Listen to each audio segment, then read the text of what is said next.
Hello, friends. Did you know that nearly 80% of those who watch my videos aren't subscribed? If you enjoy the content, I'd truly appreciate it if you hit that subscribe button. It helps a lot. Also, don't forget to leave a like and share your thoughts in the comments. Your interaction not only supports the channel's growth, but also helps these stories reach more people. Thank you all for being here. By the way, where are you watching from? Let me know in the comments.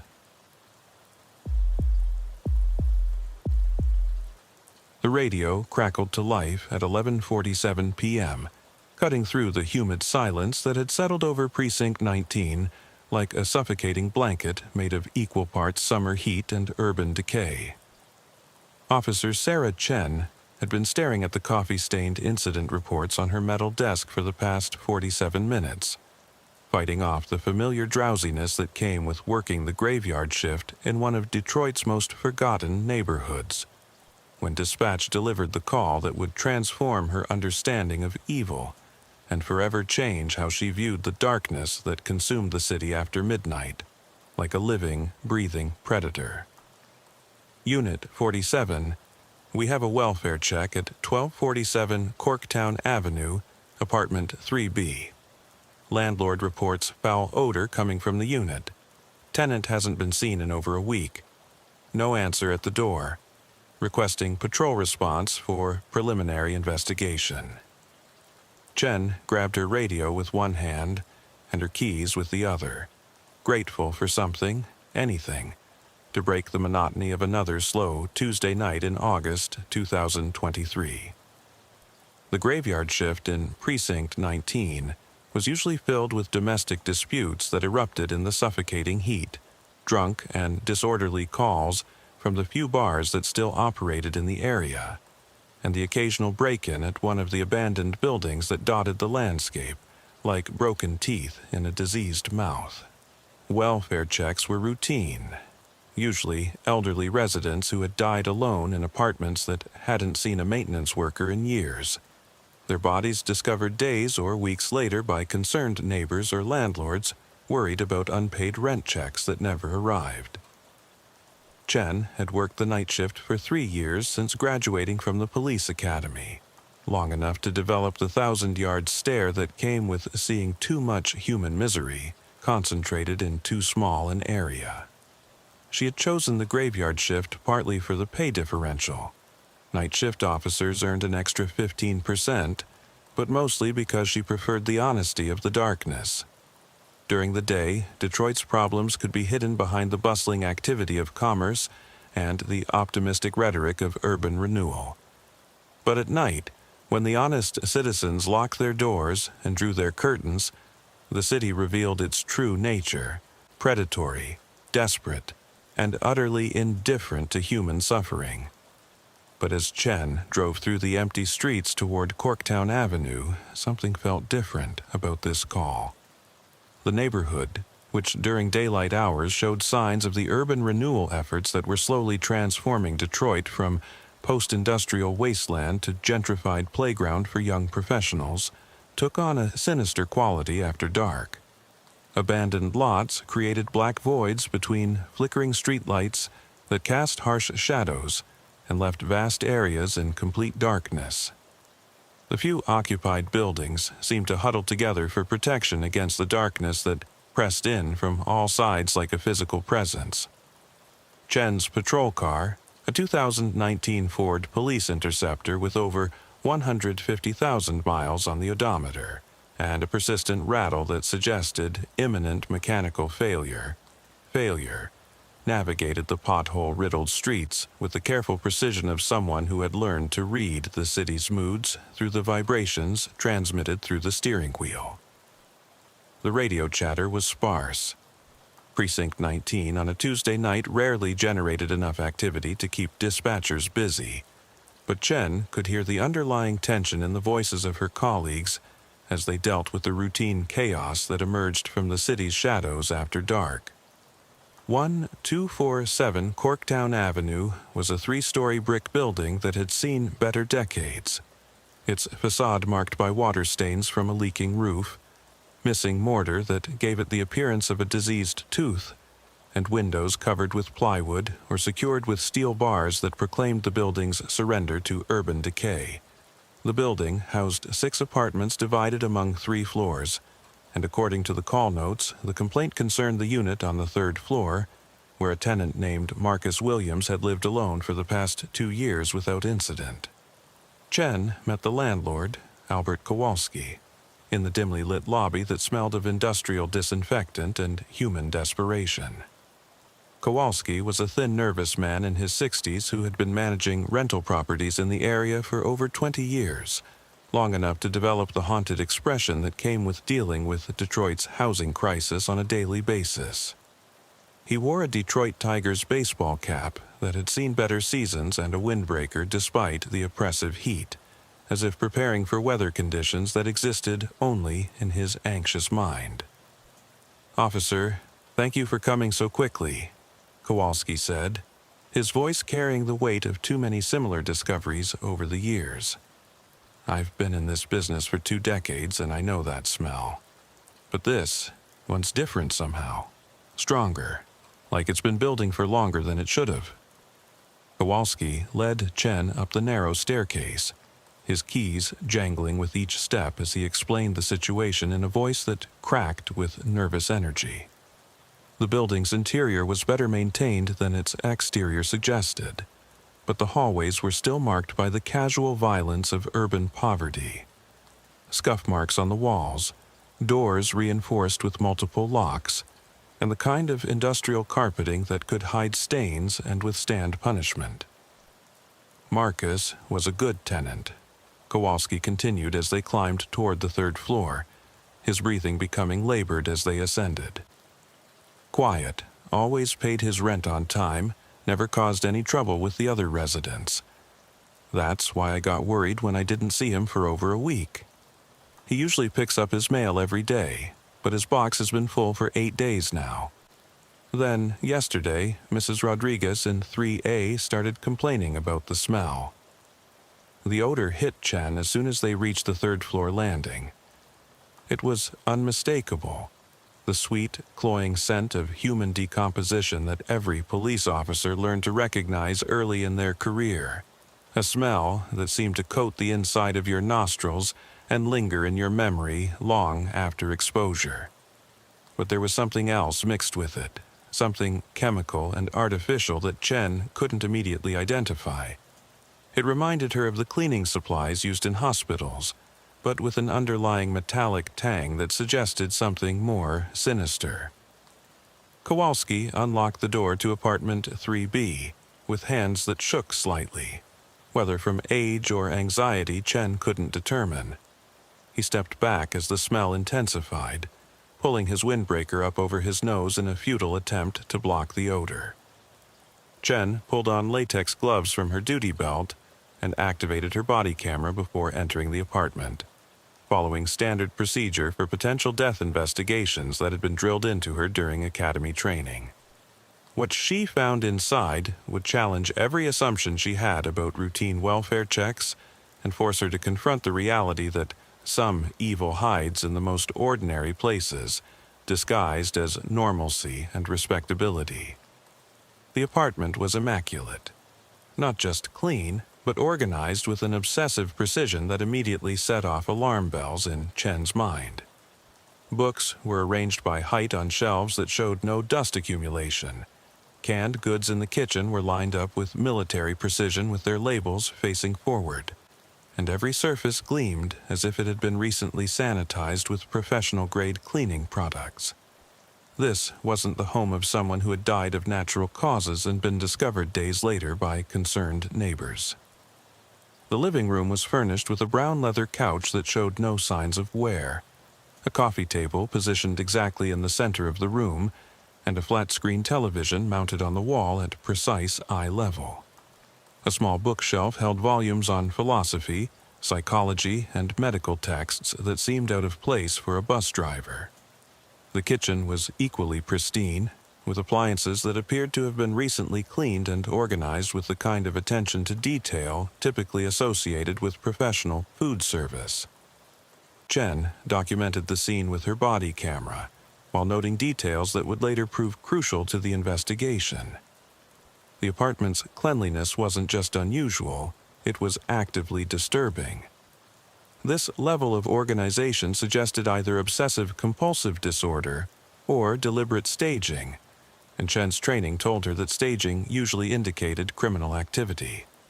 Marcus Williams was found in the bedroom, lying on his back on top of the bed covers, fully dressed in a clean white shirt and dark pants that appeared to have been recently pressed.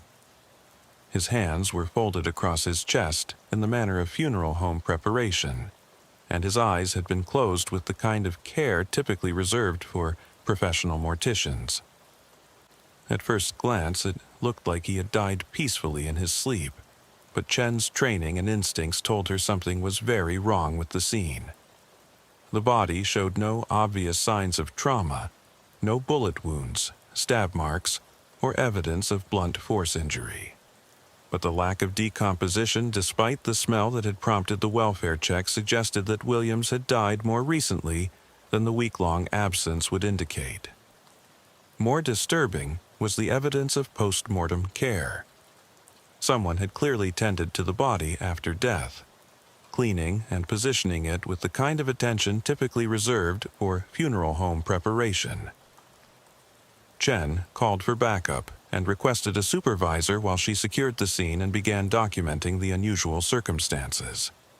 As she waited for additional units to arrive, she conducted a preliminary search of the apartment that revealed details that transformed the welfare check into a potential homicide investigation. In the kitchen, she found a calendar with the past week's dates marked with small red X's, as if someone had been keeping track of time since Williams's death. The handwriting was neat and precise, suggesting someone with educational background or professional training. A notebook on the counter contained detailed schedules written in the same careful script, but the handwriting didn't match the penmanship on other documents bearing Williams' name that Chen found scattered throughout the apartment. Most unsettling was a stack of photographs she discovered in a drawer next to the refrigerator. The photos showed Williams in various locations around the apartment, apparently taken without his knowledge over a period of several weeks. The images captured him eating breakfast, watching television, reading in bed, and performing other intimate activities that suggested the photographer had been conducting surveillance for an extended period.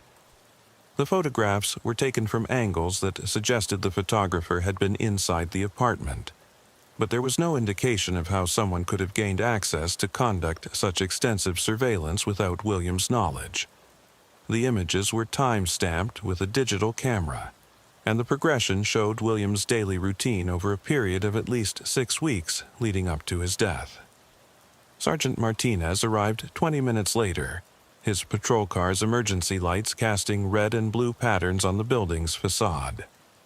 Martinez was a 15-year veteran of the Detroit Police Department who had worked his way up from patrol officer to shift supervisor through a combination of competence, dedication, and the kind of political savvy that allowed survival in a department plagued by budget cuts and staffing shortages. Following Martinez was Detective Rodriguez from the Homicide Unit, summoned by the unusual circumstances Chen had reported over the radio. Rodriguez was a 20-year veteran who had seen every type of death the city could produce, from domestic violence murders to drug-related executions to the random violence that erupted from urban poverty like a malignant cancer. But even he was unsettled by the meticulous arrangement of the crime scene and the evidence of prolonged surveillance that had preceded Williams's death. "This isn't random," Rodriguez told Chen as they examined the photographs together in the apartment's living room. "Someone's been watching Williams for weeks, maybe months. These pictures show him eating, sleeping, watching TV, intimate moments when he thought he was alone and secure in his own home. Whoever did this wanted to know every detail of his routine before they made their move." Rodriguez had worked hundreds of homicide cases during his career, but the Williams scene was unlike anything in his experience. The level of planning and preparation suggested a killer with sophisticated knowledge of surveillance techniques and access to professional-grade equipment. The post-mortem care indicated someone with medical training or funeral industry experience. Most disturbing was the evidence that the killer had spent weeks studying the victim before committing the murder. The investigation that followed would reveal that Marcus Williams had been a city bus driver for the Detroit Department of Transportation, working the early morning shift that brought him home by mid-afternoon every day. He was described by neighbors and co-workers as quiet and reliable, someone who went to work, came home, and kept to himself without causing problems for anyone around him. He had no known enemies, no history of trouble with the law, and no apparent connection to criminal activity that might explain why someone would target him for such an elaborate killing. Williams's supervisor at the bus depot, a 25-year DPD veteran named Frank Morrison, described him as one of their most dependable drivers. Marcus never missed a shift, never had complaints from passengers, never caused any trouble, Morrison told Detective Rodriguez during the initial interview. He was the kind of employee you could set your watch by. Same routine every day. Clock in at 5 a.m., drive his route, clock out at 2 p.m., go home. I can't imagine why anyone would want to hurt him. The autopsy performed by the Wayne County Medical Examiner revealed that Williams had died from asphyxiation. But the method was so subtle that it had required sophisticated knowledge of human anatomy to execute without leaving obvious evidence. Dr. Patricia Kim, the chief medical examiner, discovered a tiny puncture wound in Williams' neck, barely visible even under magnification, that had been used to inject a paralytic agent that rendered him unable to breathe while leaving him conscious and aware of what was happening to him. Whoever did this has extensive medical training. Dr. Kim explained to the investigation team during the autopsy briefing. The injection site was perfectly placed to avoid major blood vessels while ensuring rapid distribution of the paralytic agent throughout the nervous system. The victim would have been unable to move or call for help, but remained conscious and aware until oxygen deprivation caused death. It's a cruel and sophisticated method of murder that requires knowledge of human anatomy and pharmacology. The toxicology report identified the paralytic as succinylcholine, a drug commonly used in medical procedures to induce temporary paralysis during surgery, but strictly controlled due to its potential for abuse and its history of use in murders designed to appear natural. The fact that the killer had access to this highly regulated substance narrowed the suspect pool to individuals with medical training or connections to healthcare facilities, but also suggested a level of premeditation that made the crime particularly disturbing. Dr. Kim's examination also revealed evidence that Williams had been kept alive for several minutes after the injection, conscious but unable to move or speak while the killer performed some kind of ritual or ceremony. Trace evidence suggested that Williams had been positioned and repositioned multiple times after the paralytic took effect, as if the killer had been experimenting with different arrangements or simply enjoying the power of controlling another human being. As the investigation progressed, Chen found herself assigned as the primary liaison between patrol officers and the detective unit, a role that required her to coordinate with other precincts and compile information about similar cases that might be connected to Williams' murder. The assignment was both an honor, recognition of her investigative instincts in recognizing the suspicious nature of the scene, and a burden that would consume her life for the next several months. What she discovered during her research would transform a single homicide into one of the most complex serial killer investigations in Detroit's history. Over the next 2 weeks, working through databases and cold case files during her off-duty hours, Chen identified 3 other cases in different precincts that shared disturbing similarities with the Williams murder. In each case, a solitary individual living alone had been found dead in their home, positioned with the same meticulous care and showing evidence of prolonged surveillance before their death. The victims were all employed in public service jobs: a postal worker, a librarian, and a sanitation worker, and all had been described as quiet, reliable people who followed predictable routines without deviation. The connection between the cases had been missed because they occurred in different precincts over a period of 8 months, and were initially classified as natural deaths or potential suicides by investigators who lacked the comparative information needed to recognize the pattern.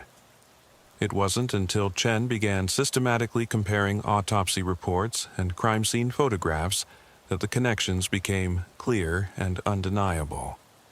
Each victim had died from the same paralytic injection administered in the same location on the neck. Each had been positioned identically after death, with hands folded across the chest and eyes closed in funeral home fashion. Each had been the subject of extended surveillance documented in photographs found at their homes, and each lived alone without close family or social connections that would lead to quick discovery of their deaths. Detective Rodriguez formed a task force that included representatives from all affected precincts, with Chen serving as the coordinator for patrol-level intelligence gathering and database research. The task force operated out of a conference room in police headquarters downtown, equipped with computers, evidence boards, and communication equipment that allowed coordination between multiple investigative teams.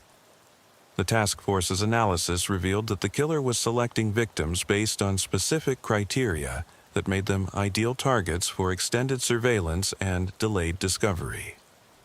The victims lived alone, followed predictable routines that made surveillance easier, worked in public service positions that suggested reliability and trustworthiness, and had minimal social connections that would lead anyone to notice their absence immediately. "He's hunting invisible people," Rodriguez explained during a briefing with task force members and precinct commanders. "Victims who won't be missed immediately, whose deaths won't generate intense scrutiny, who can be observed and studied without anyone noticing. Unusual activity around their homes. This isn't passion or rage driving these murders. It's systematic predation of the most vulnerable members of our community." The surveillance photographs found at each crime scene revealed the killer's method of victim selection and preparation. The photos showed weeks or months of observation, documenting daily routines, work schedules, and social habits with the thoroughness of a professional intelligence operation. The killer had learned when each victim was home alone, when they received visitors, which was rarely, and when they were most vulnerable to approach without witnesses. But the photographs also provided the first real clue to the killer's identity. Technical analysis by the FBI's forensic laboratory in Quantico revealed that all the photos had been taken with the same camera, a high-end digital model with distinctive lens characteristics and image processing capabilities. More importantly, several photos included reflections in windows, mirrors, or other reflective surfaces that showed a partial view of the photographer. The reflection analysis, enhanced through computer imaging technology originally developed for satellite reconnaissance, revealed a figure wearing medical scrubs and a surgical mask. The body type and posture suggested a male in his 30s or 40s with medical training, confirming the profile developed from the sophisticated injection technique and access to paralytic drugs. Chen coordinated with area hospitals, medical schools, and veterinary clinics to identify potential suspects who matched the profile and had access to succinylcholine.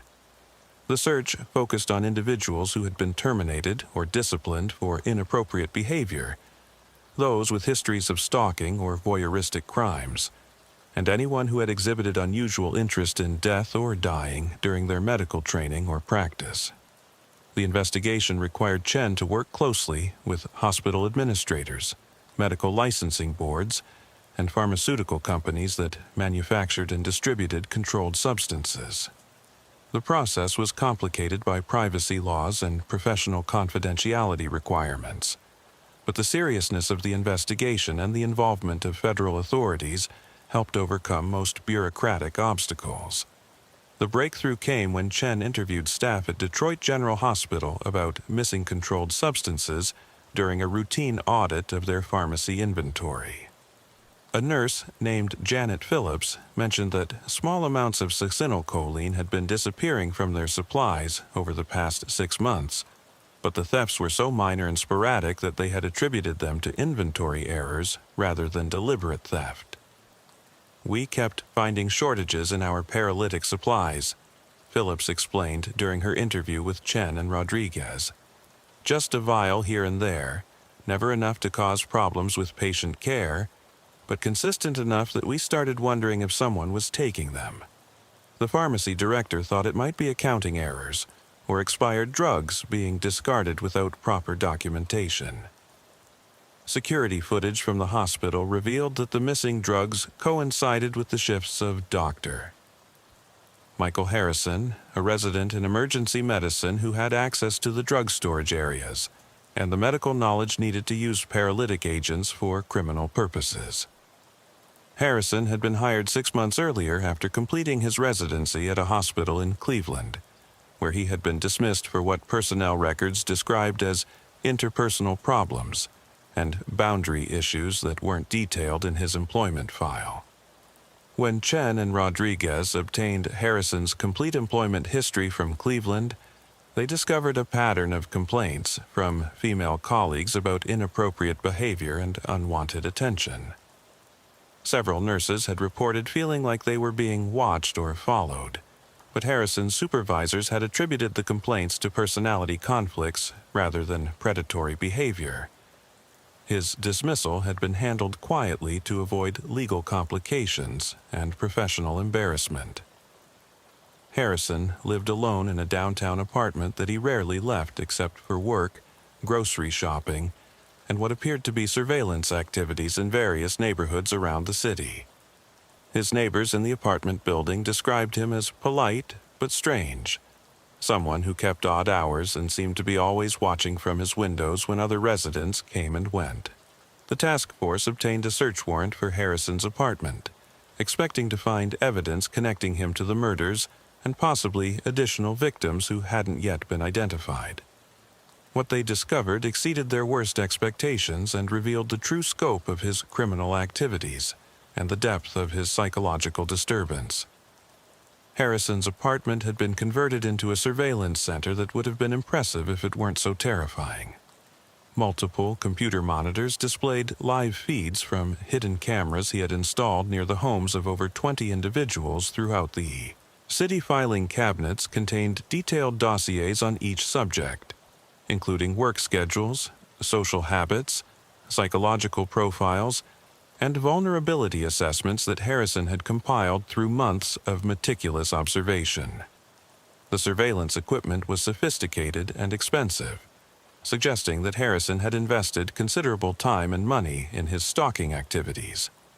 Cameras were concealed in fake utility boxes, abandoned vehicles, and even trees, providing coverage of subjects' homes from multiple angles. Computer systems recorded and analyzed the footage, allowing Harrison to study his target's routines and identify optimal times for approach. But the most disturbing discovery was Harrison's collection of trophies from his victims. He had taken personal items from each murder scene: a coffee mug, a book, a piece of jewelry, a photograph, which he displayed in a shrine-like arrangement in his bedroom. Each trophy was labeled with the victim's name, date of death, and Harrison's observations about their final moments and what he had learned from studying their deaths. Harrison's computer contained hundreds of hours of surveillance footage and thousands of photographs documenting his subjects' daily lives in excruciating detail. He had compiled psychological profiles that included speculation about their fears, desires, and emotional vulnerabilities.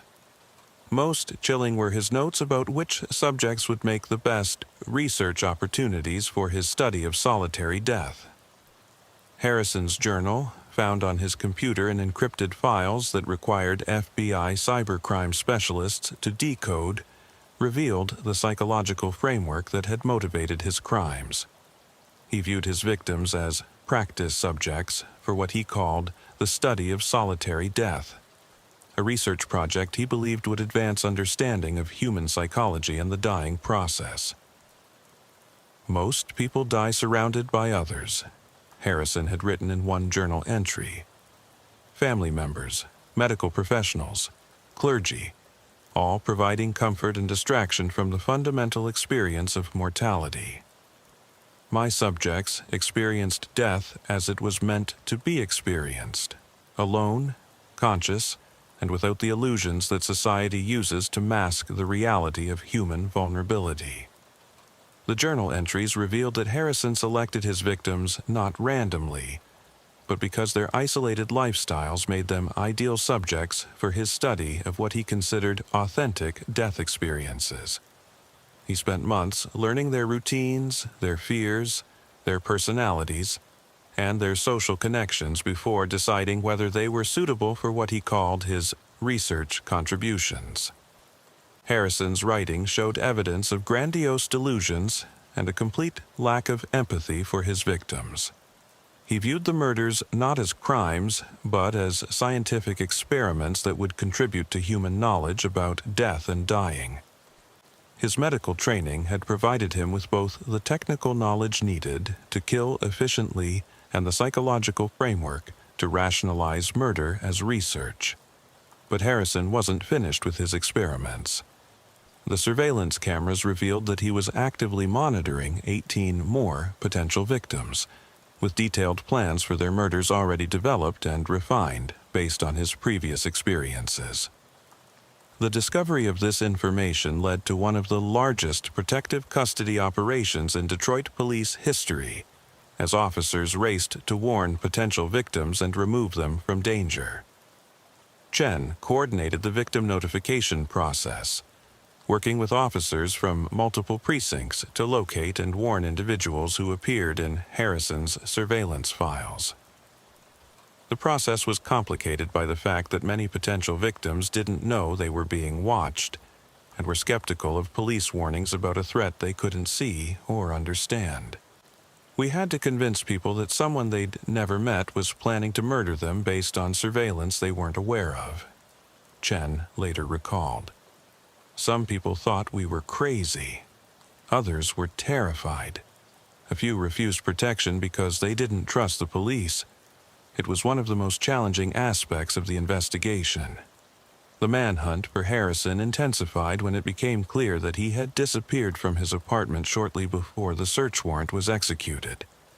Analysis of his computer activity showed that he had been monitoring police communications and was aware that he was under investigation. His medical training and detailed knowledge of the city made him a dangerous fugitive who could potentially continue his killing spree while evading capture.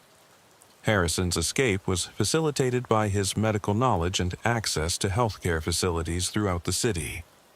He could treat injuries, acquire supplies, and potentially find temporary shelter in hospitals or clinics where his credentials might allow him to blend in with legitimate medical staff. The manhunt required coordination with every healthcare facility in the metropolitan area. Chen coordinated the manhunt from the Task Force Command Center, working with officers from multiple precincts to check Harrison's known associates, favorite locations, and potential hiding places. The search was complicated by Harrison's medical training, which gave him knowledge of how to treat injuries and avoid detection, and his familiarity with hospital facilities that could provide temporary shelter and supplies. The breakthrough came when one of Harrison's potential victims, a mail carrier named David Thompson, reported that he had noticed unusual activity around his apartment building. Thompson had been warned about Harrison and was participating in the protective custody program, but had returned to his apartment to collect personal belongings when he observed someone watching the building from a parked car across the street. Thompson's description of the watcher matched Harrison's physical characteristics, and the surveillance behavior was consistent with Harrison's documented methods of studying his victims before attacking. Chen and Rodriguez responded to Thompson's call and identified the vehicle as a stolen car that Harrison had taken from a hospital parking garage earlier that day. They established surveillance on the vehicle and waited for Harrison to return. knowing that his obsession with his victims would eventually draw him back to continue his surveillance activities. The wait lasted 6 hours, during which time additional units were positioned around the building to prevent Harrison's escape if he detected the police presence. Harrison appeared at 2:30 a.m., approaching Thompson's building with the confidence of someone who believed he was unobserved and in complete control of the situation. He was carrying a medical bag and wearing scrubs, apparently planning to enter the building and murder Thompson in his apartment using the same methods he had employed with his previous victims. Chen and Rodriguez arrested him without incident as he picked the lock on the building's entrance, catching him in the act of attempting to commit another murder. The arrest was anticlimactic after months of investigation. Harrison offered no resistance and seemed almost relieved that his killing spree had finally ended. During his interrogation, Harrison showed no remorse for his crimes and continued to describe them as scientific research that would advance understanding of human psychology in terminal situations. He maintained that his victims had benefited from experiencing authentic death without the medical interventions and social supports that he believed diminished the spiritual and psychological significance of dying. Most people die surrounded by lies and medical intervention, Harrison told investigators during one of several recorded interviews. Doctors telling them everything will be fine, family members pretending they're not dying, medications that cloud their consciousness and prevent them from experiencing the full reality of their mortality. I gave my subjects the truth, clear awareness of their impending death without false hope or medical interference. They died as humans are meant to die, conscious and alone with their thoughts. The psychological evaluation ordered by the court revealed that Harrison viewed death as a transcendent experience that was corrupted by modern medical practice and social customs. His murders weren't motivated by hatred, sexual gratification, or traditional criminal motives, but by a delusional belief that he was providing a service to both his victims and society by studying pure death experiences uncontaminated by medical intervention or social support. Dr. Rebecca Martinez, the forensic psychologist who evaluated Harrison, found him to be highly intelligent but completely lacking in empathy for other human beings. He viewed people as research subjects rather than individuals deserving of respect and protection. His medical training had provided him with the technical knowledge to commit sophisticated murders, while his psychological disorders allowed him to rationalize killing as scientific research. Harrison represents a particularly dangerous type of criminal, Dr. Martinez explained in her report. He combines high intelligence with complete lack of empathy, medical knowledge with delusional thinking, and careful planning with obsessive behavior. His belief that he was conducting legitimate research allowed him to commit multiple murders while maintaining a self-image as a scientist rather than a killer. Harrison's trial became a media sensation as prosecutors presented evidence of his elaborate surveillance operation and the calculating nature of his crimes. The testimony of potential victims who had been saved by the investigation provided powerful evidence of the terror Harrison had inflicted on innocent people who had the misfortune to fit his victim profile and live the kind of isolated lives that made them attractive targets. The trial lasted 3 months and included testimony from dozens of witnesses, including surveillance victims, medical experts, and law enforcement officers who had participated in the investigation. Harrison's defense attorneys attempted to argue that his delusions about scientific research constituted evidence of mental illness that should mitigate his culpability, but the prosecution successfully demonstrated that his elaborate planning and sophisticated methods proved he understood the criminal nature of his actions. For Officer Chen, who had initiated the investigation by recognizing the suspicious nature of the Williams crime scene, the case fundamentally changed her understanding of police work and the types of evil that could hide in plain sight within urban communities. Her coordination of the manhunt and victim protection efforts earned her a promotion to detective, but the psychological impact of confronting Harrison's systematic approach to murder would influence her career for years to come. Harrison taught me that evil doesn't always announce itself with violence or chaos, Chen explained during a training session for new officers several months after the trial concluded. Sometimes it comes disguised as scientific curiosity or professional competence. He used his medical training and his understanding of human nature to identify and exploit the most vulnerable people in our community. That's a reminder that we can't make assumptions about people based on their education or profession. The case prompted a comprehensive review of controlled substance security at area hospitals and medical facilities, leading to enhanced tracking systems, more frequent inventory audits, and stricter protocols for accessing dangerous drugs. Medical licensing boards also implemented more thorough background checks and better communication between institutions when problematic employees moved between facilities. Harrison was ultimately convicted on 4 counts of first-degree murder and multiple charges related to stalking and surveillance of his intended victims.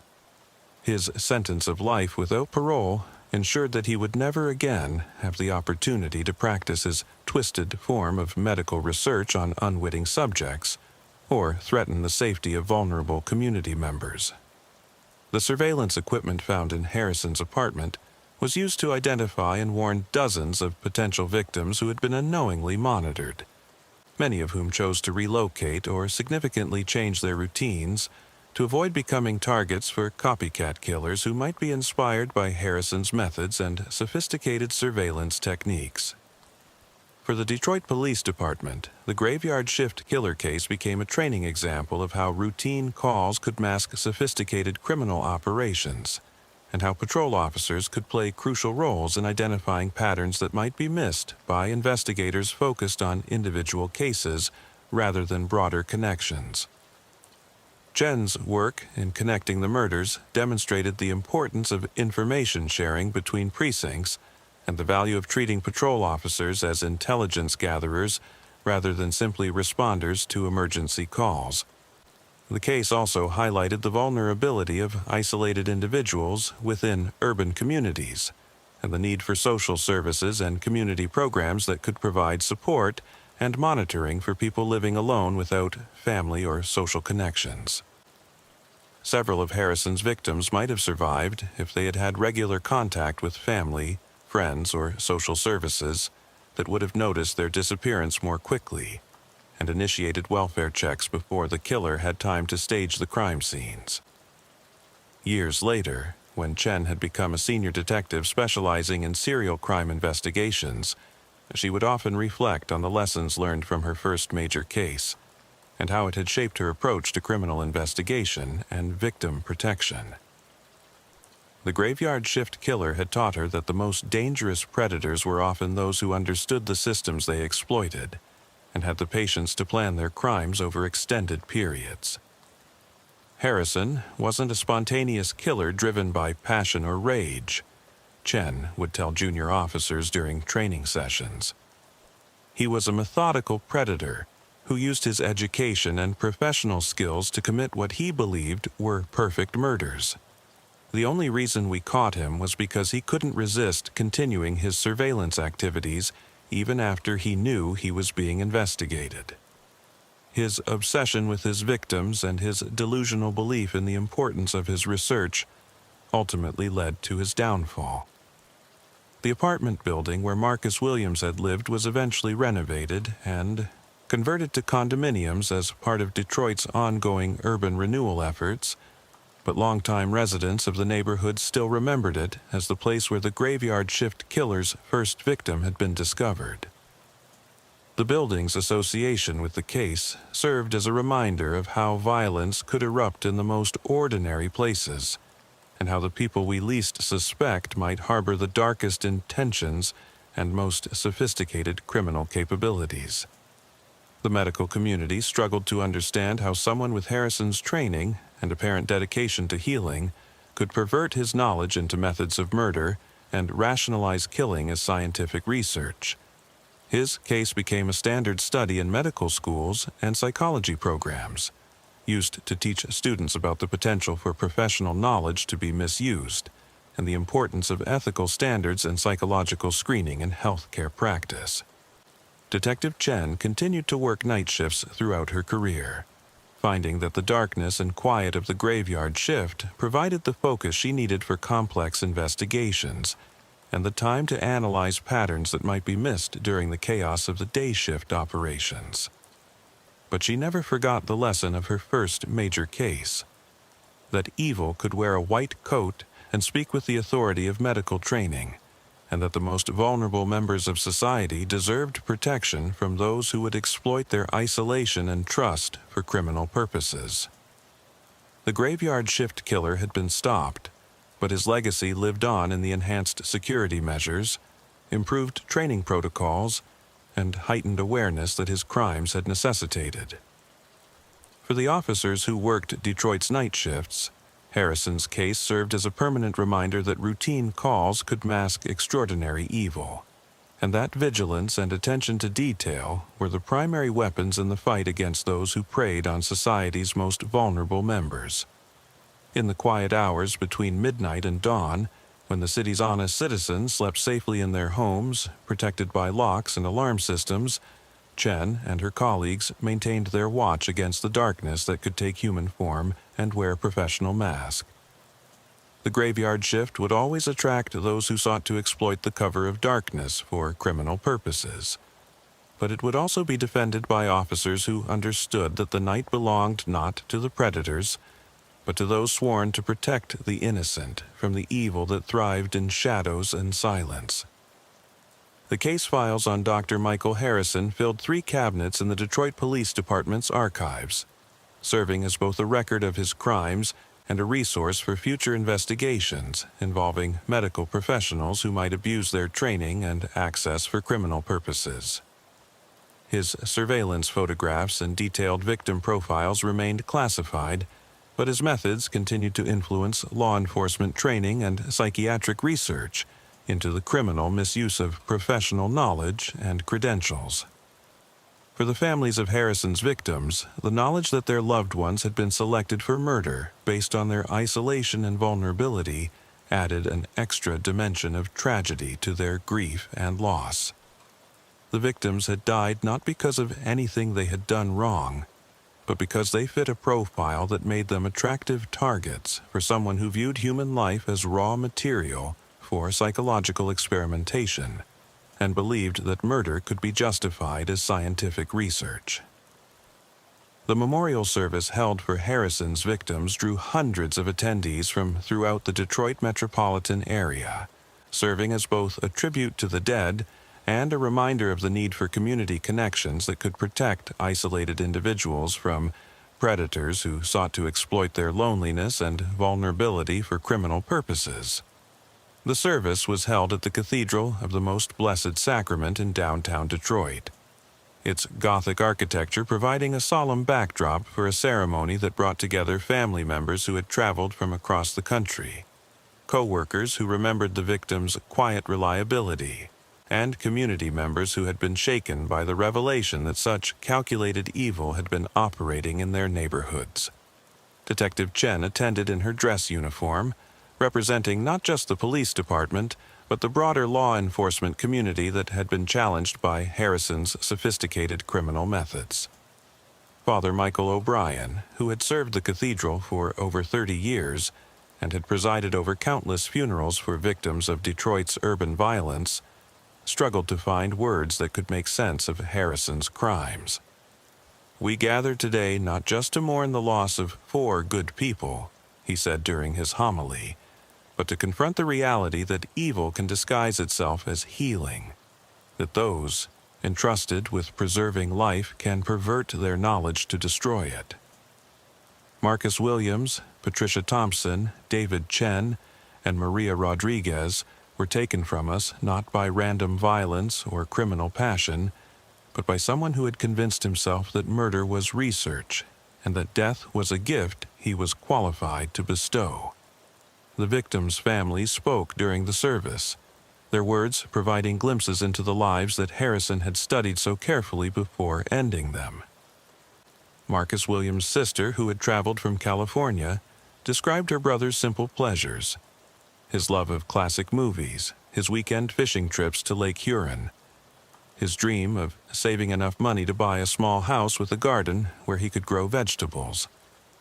These human details stood in stark contrast to Harrison's clinical observations and served as a reminder that his victims had been people with hopes and dreams, rather than research subjects in a delusional experiment. Patricia Thompson's adult daughter read from letters her mother had written, describing her satisfaction with her job at the main library branch, where she had worked for 15 years helping visitors find information and assisting children with homework. David Chen's nephew spoke about his uncle's pride in his work as a postal carrier, how he knew every resident on his route by name, and worried about elderly customers who depended on him for daily human contact. Maria Rodriguez's sister described her dedication to her job with the city sanitation department and her evening classes at community college, where she was working toward a degree in environmental science. These testimonials revealed the cruel irony of Harrison's victim selection. He had targeted people whose jobs involved serving their community. Individuals who spent their days helping others but returned each night to empty apartments where their isolation made them vulnerable to a predator, who viewed their loneliness as an opportunity for exploitation. The psychological impact of the case extended far beyond the immediate investigation and trial.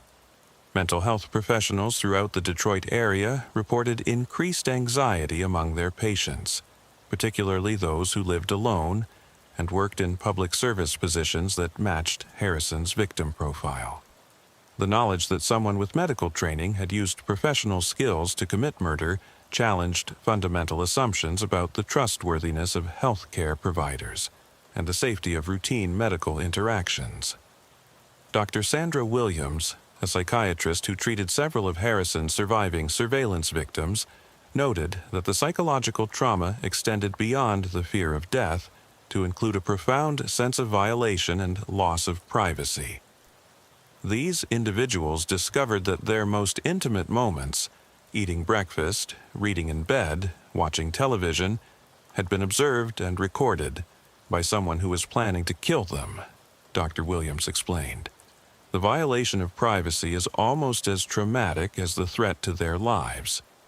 They feel like they can never be truly alone or safe again, because Harrison taught them that privacy is an illusion, and that predators can find ways to watch and study them without their knowledge.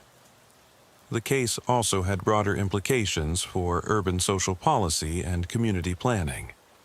Harrison's success in identifying and targeting isolated individuals highlighted the dangers of social fragmentation in large cities, where people could live anonymously without meaningful connections to neighbors, co-workers, or community institutions. Urban planners and social service agencies began developing programs designed to create stronger community connections and support networks for residents who might otherwise remain isolated and vulnerable. The Detroit Police Department implemented new protocols for welfare checks and death investigations, requiring officers to look more carefully for signs of staging or pre-mortem surveillance. Training programs were developed to help officers recognize evidence of prolonged observation and to understand the psychological profiles of predators who might target isolated individuals for elaborate crimes. Chen's role in the investigation earned her recognition throughout the law enforcement community, and offers for positions with federal agencies and major metropolitan police departments. However, she chose to remain with the Detroit Police Department, accepting a promotion to the Detective Bureau and specializing in cases involving serial crimes and predatory behavior. "Detroit is my home," Chen explained when asked why she turned down lucrative offers from other agencies. "The problems we face here, urban decay, social isolation, the breakdown of community connections. These are the same problems that allowed Harrison to operate undetected for so long. I want to be part of the solution, helping to build the kind of Community, where predators like Harrison can't find easy victims because everyone is connected to someone who would notice if they disappeared. Chen's new position involved working with community organizations, social service agencies, and neighborhood groups to develop early warning systems for identifying individuals who might be at risk of victimization due to their isolation or vulnerability. The programs focused on creating regular contact points through libraries, community centers, religious organizations, and volunteer programs that could provide both social connection and safety monitoring for residents who might otherwise remain unnoticed by their communities. The success of these programs was measured not just in crime prevention statistics, but in the broader sense of community engagement and mutual responsibility they fostered. Neighborhoods that had been characterized by anonymity and indifference began developing stronger social networks and more effective informal surveillance systems that could identify both potential victims and potential predators before crimes occurred. Harrison's surveillance methods were studied by federal law enforcement agencies and incorporated into training programs for investigating stalking and predatory behavior. The sophisticated nature of his equipment and techniques served as a warning about the capabilities available to modern criminals and the need for law enforcement to keep pace with technological developments that could be used for criminal purposes. The FBI's Behavioral Analysis Unit added Harrison's case to their database of serial killer profiles, noting the unusual combination of medical knowledge, sophisticated surveillance techniques, and delusional rationalization that characterized his crimes. The profile was distributed to law enforcement agencies nationwide as part of training programs designed to help investigators recognize similar patterns of behavior before they escalated to murder. International law enforcement agencies also studied Harrison's methods, particularly his use of medical knowledge and pharmaceutical access to commit murders designed to appear natural. The case contributed to enhanced security protocols for controlled substances and improved communication between medical licensing boards and law enforcement agencies when healthcare professionals exhibited concerning behavior. The apartment building where Harrison had lived was eventually converted to low-income housing as part of Detroit's urban renewal efforts, but not before extensive security upgrades were installed to prevent future surveillance activities. The building's new owners implemented enhanced background checks for tenants and installed comprehensive security systems that would make it difficult for residents to conduct the kind of extended surveillance operations that Harrison had managed from his previous location. The Detroit General Hospital, where Harrison had worked and stolen the paralytic drugs used in his crimes, implemented new security protocols for controlled substances and enhanced monitoring of staff access to dangerous medications. The hospital also established a peer reporting system that encouraged healthcare workers to report colleagues who exhibited unusual interest in death, displayed inappropriate behavior toward patients, or seemed to be studying dying processes with unnecessary intensity. Medical schools throughout the country added Harrison's case to their ethics curricula, using his crimes as an example of how medical knowledge could be perverted for criminal purposes and the importance of psychological screening for students entering healthcare professions. The case served as a stark reminder that technical knowledge without ethical grounding could be extremely dangerous in the wrong hands. 5 years after Harrison's conviction, Detective Chen was promoted to sergeant and assigned to lead a specialized unit focused on investigating crimes against vulnerable populations.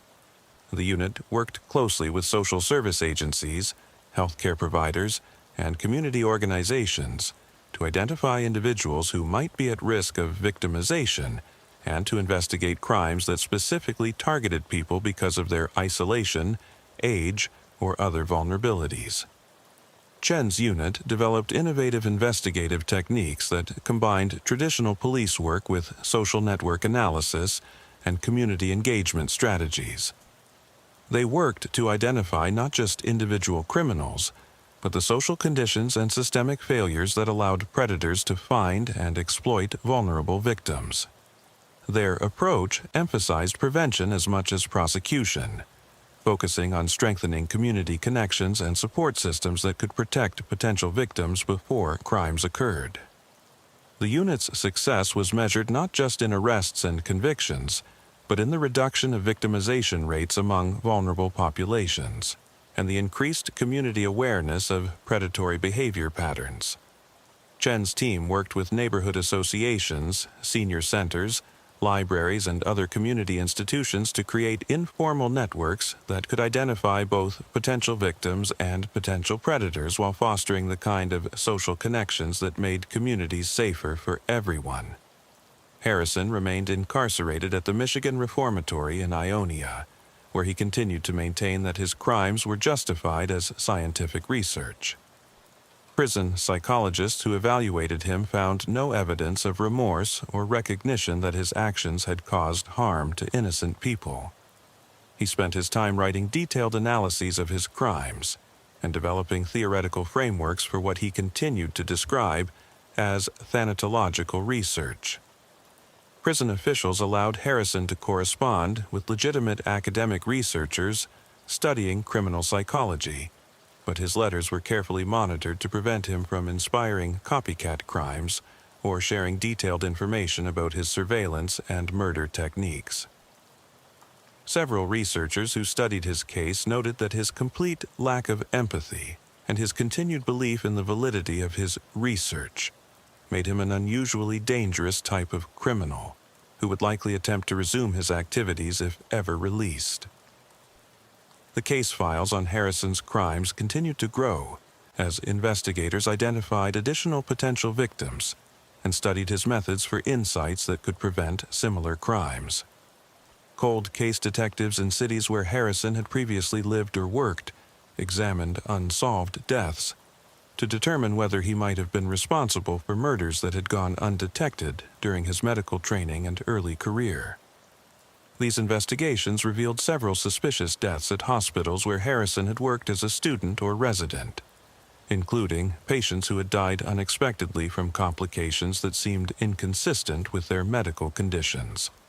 While definitive evidence linking Harrison to these deaths was lacking, the pattern of unexplained fatalities that occurred during his tenure at various medical facilities suggested that his killing spree might have begun much earlier than originally believed. Dr. Robert Martinez, a forensic psychiatrist who studied Harrison's case extensively, published a comprehensive analysis of his crimes that became a standard reference for law enforcement and mental health professionals.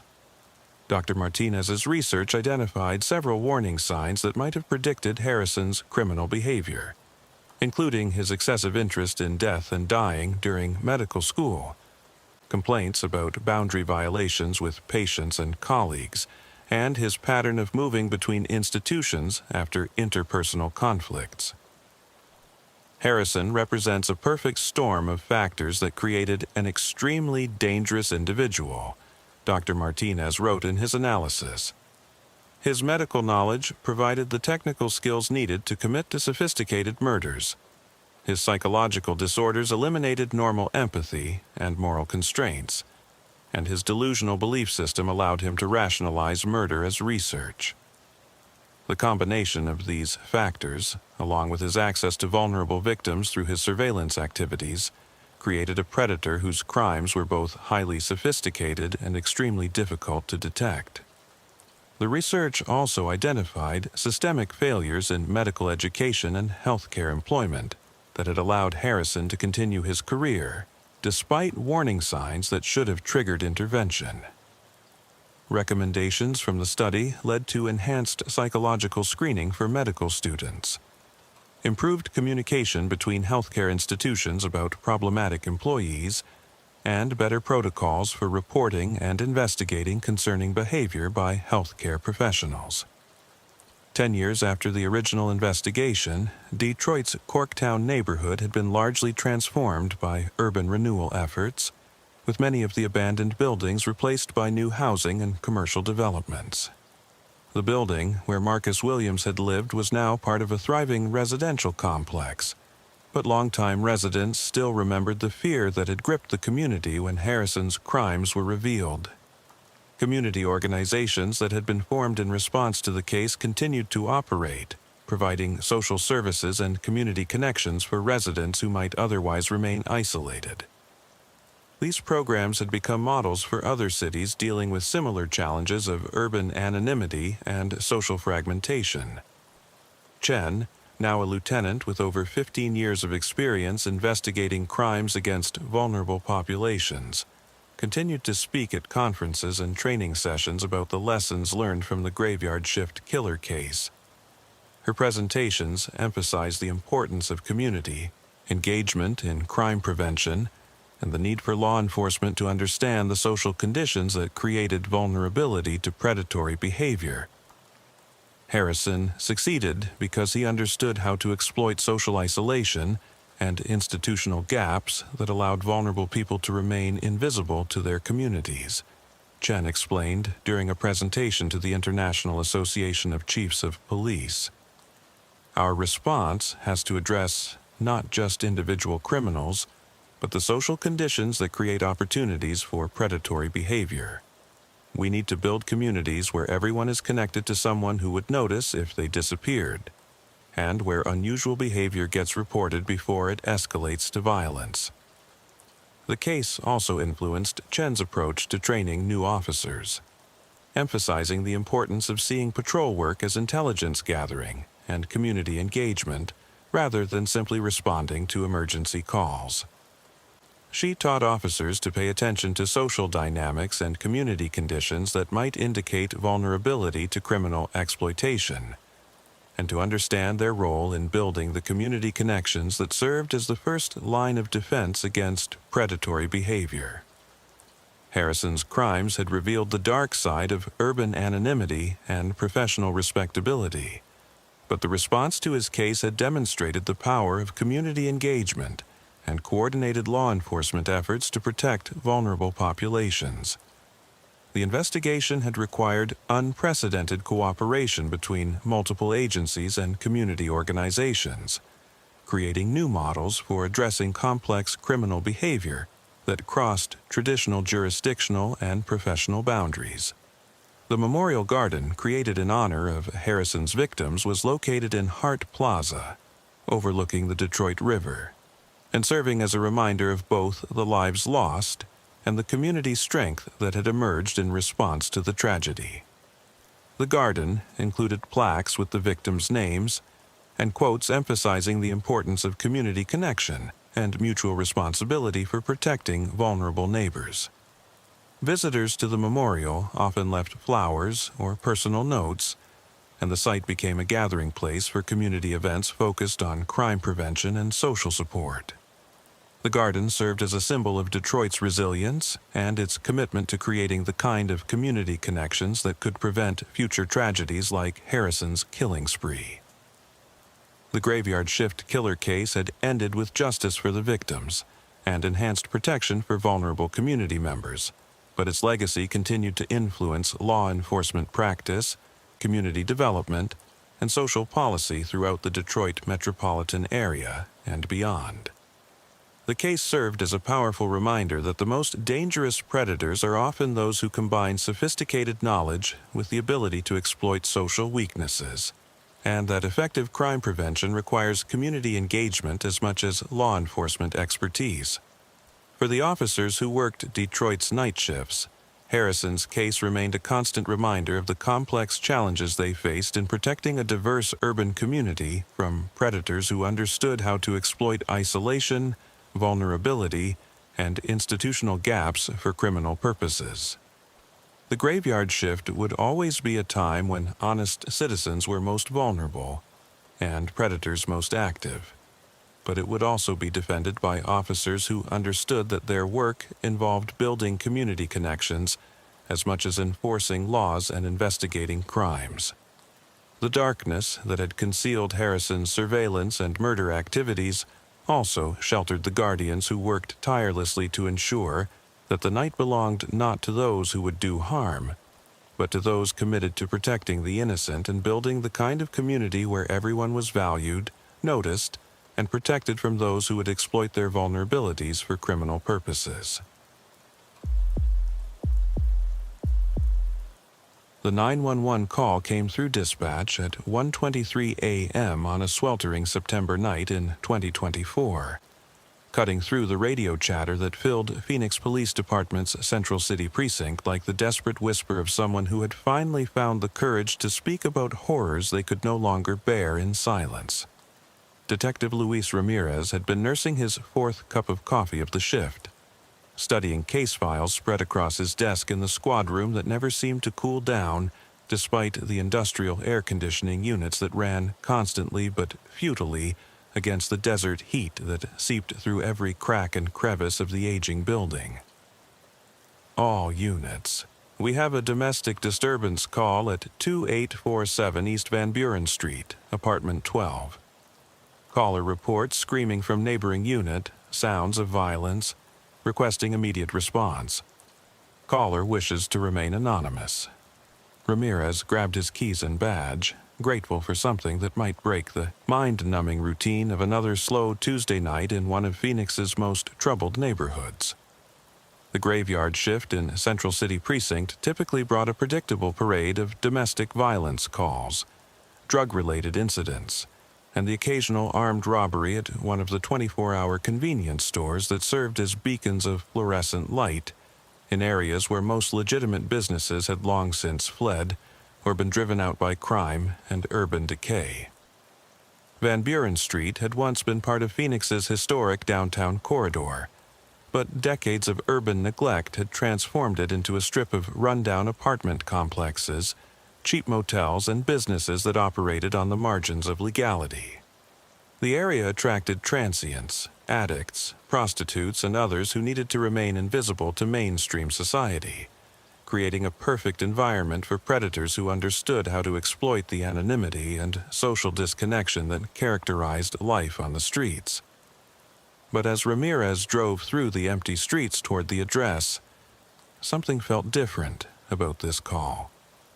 The dispatcher's voice had carried an undertone of urgency that suggested the caller had reported something more disturbing than the typical domestic dispute. In his 8 years working night shifts in Central City, Ramirez had developed an instinct for distinguishing between routine calls and situations that might involve serious violence or immediate danger to victims who couldn't protect themselves. 2847 East Van Buren Street was a 3-story stucco building that had been painted institutional green sometime in the 1980s, but now showed the effects of decades of Arizona sun, desert wind, and minimal maintenance. The paint was peeling in long strips that revealed patches of concrete underneath, giving the building the appearance of a diseased animal shedding its skin. Security bars covered all ground floor windows, and the parking lot was illuminated by a single streetlight that flickered intermittently, creating pools of harsh light surrounded by deep shadows. Ramirez met Officer Jennifer Martinez in the parking lot. Martinez was a 5-year veteran of the Phoenix PD who had requested assignment to night shift patrol because she preferred the honesty of darkness to the political complexities of day shift operations. She was known throughout the precinct as thorough, professional, and unflappable in situations that would rattle less experienced officers. "What do we know about the call?" Ramirez asked as they approached the building's entrance, both officers automatically checking their surroundings for potential threats or escape routes. Anonymous caller reported hearing screaming from apartment 12. "Sounds of someone being hurt," Martinez replied, consulting her notes.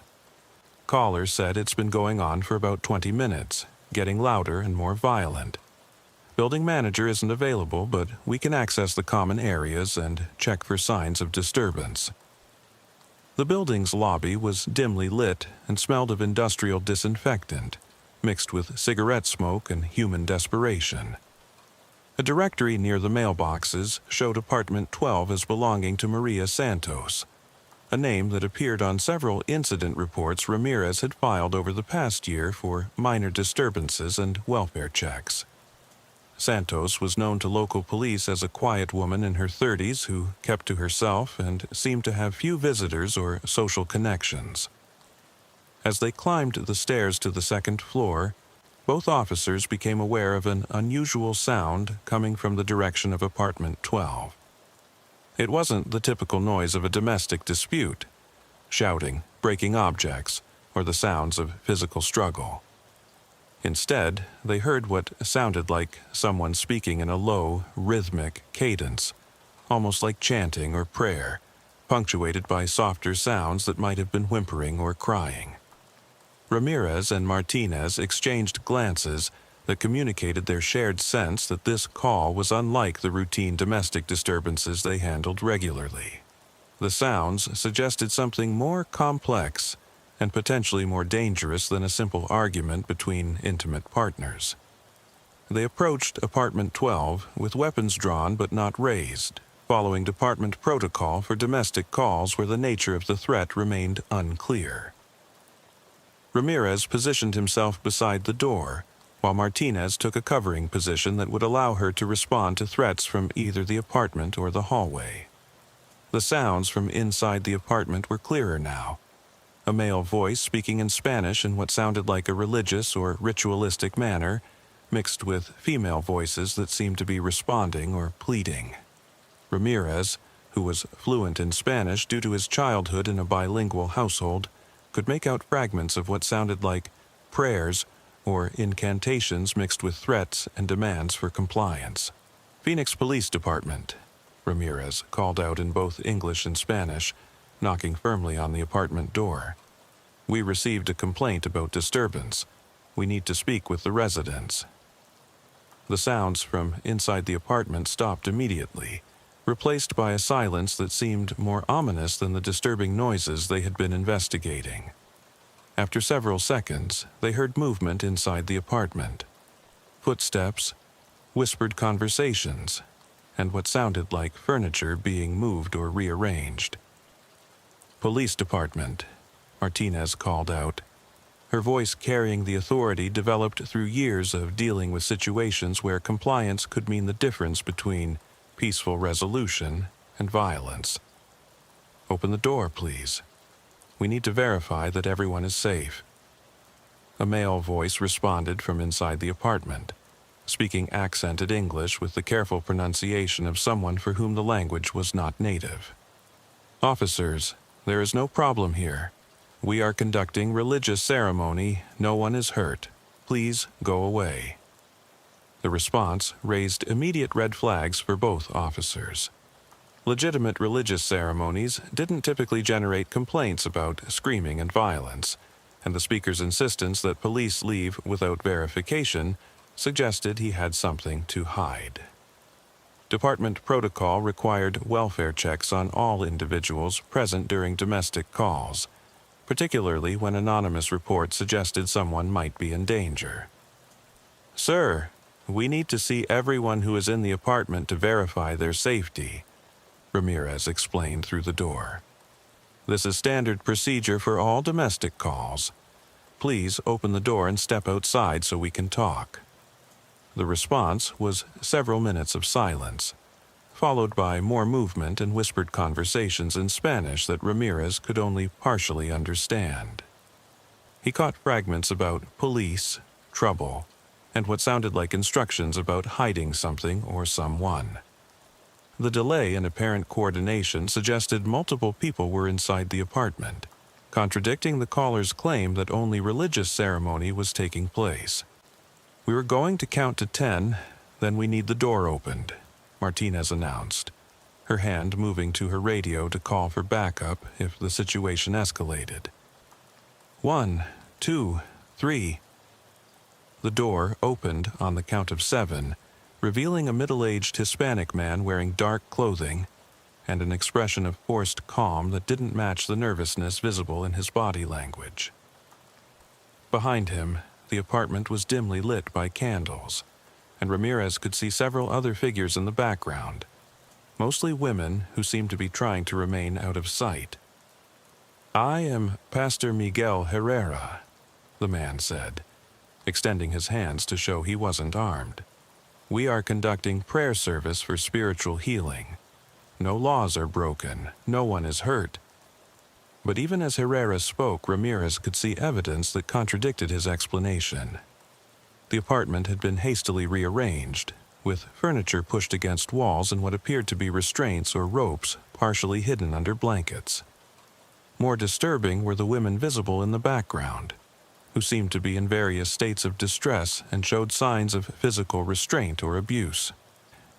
"Pastor Herrera, we need to come inside and speak with everyone present," Ramirez said, stepping forward in a way that made clear the request was actually a demand. "We have reports of disturbance and potential violence. Everyone needs to be interviewed separately to ensure their safety." The situation deteriorated rapidly when Martinez noticed one of the women in the background mouthing the word "help" while pointing toward a back room of the apartment.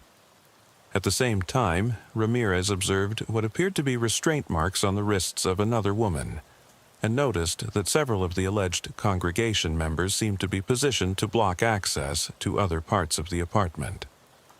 "Step aside, Pastor Herrera," Martinez ordered, her weapon now drawn and pointed at the ground in ready position.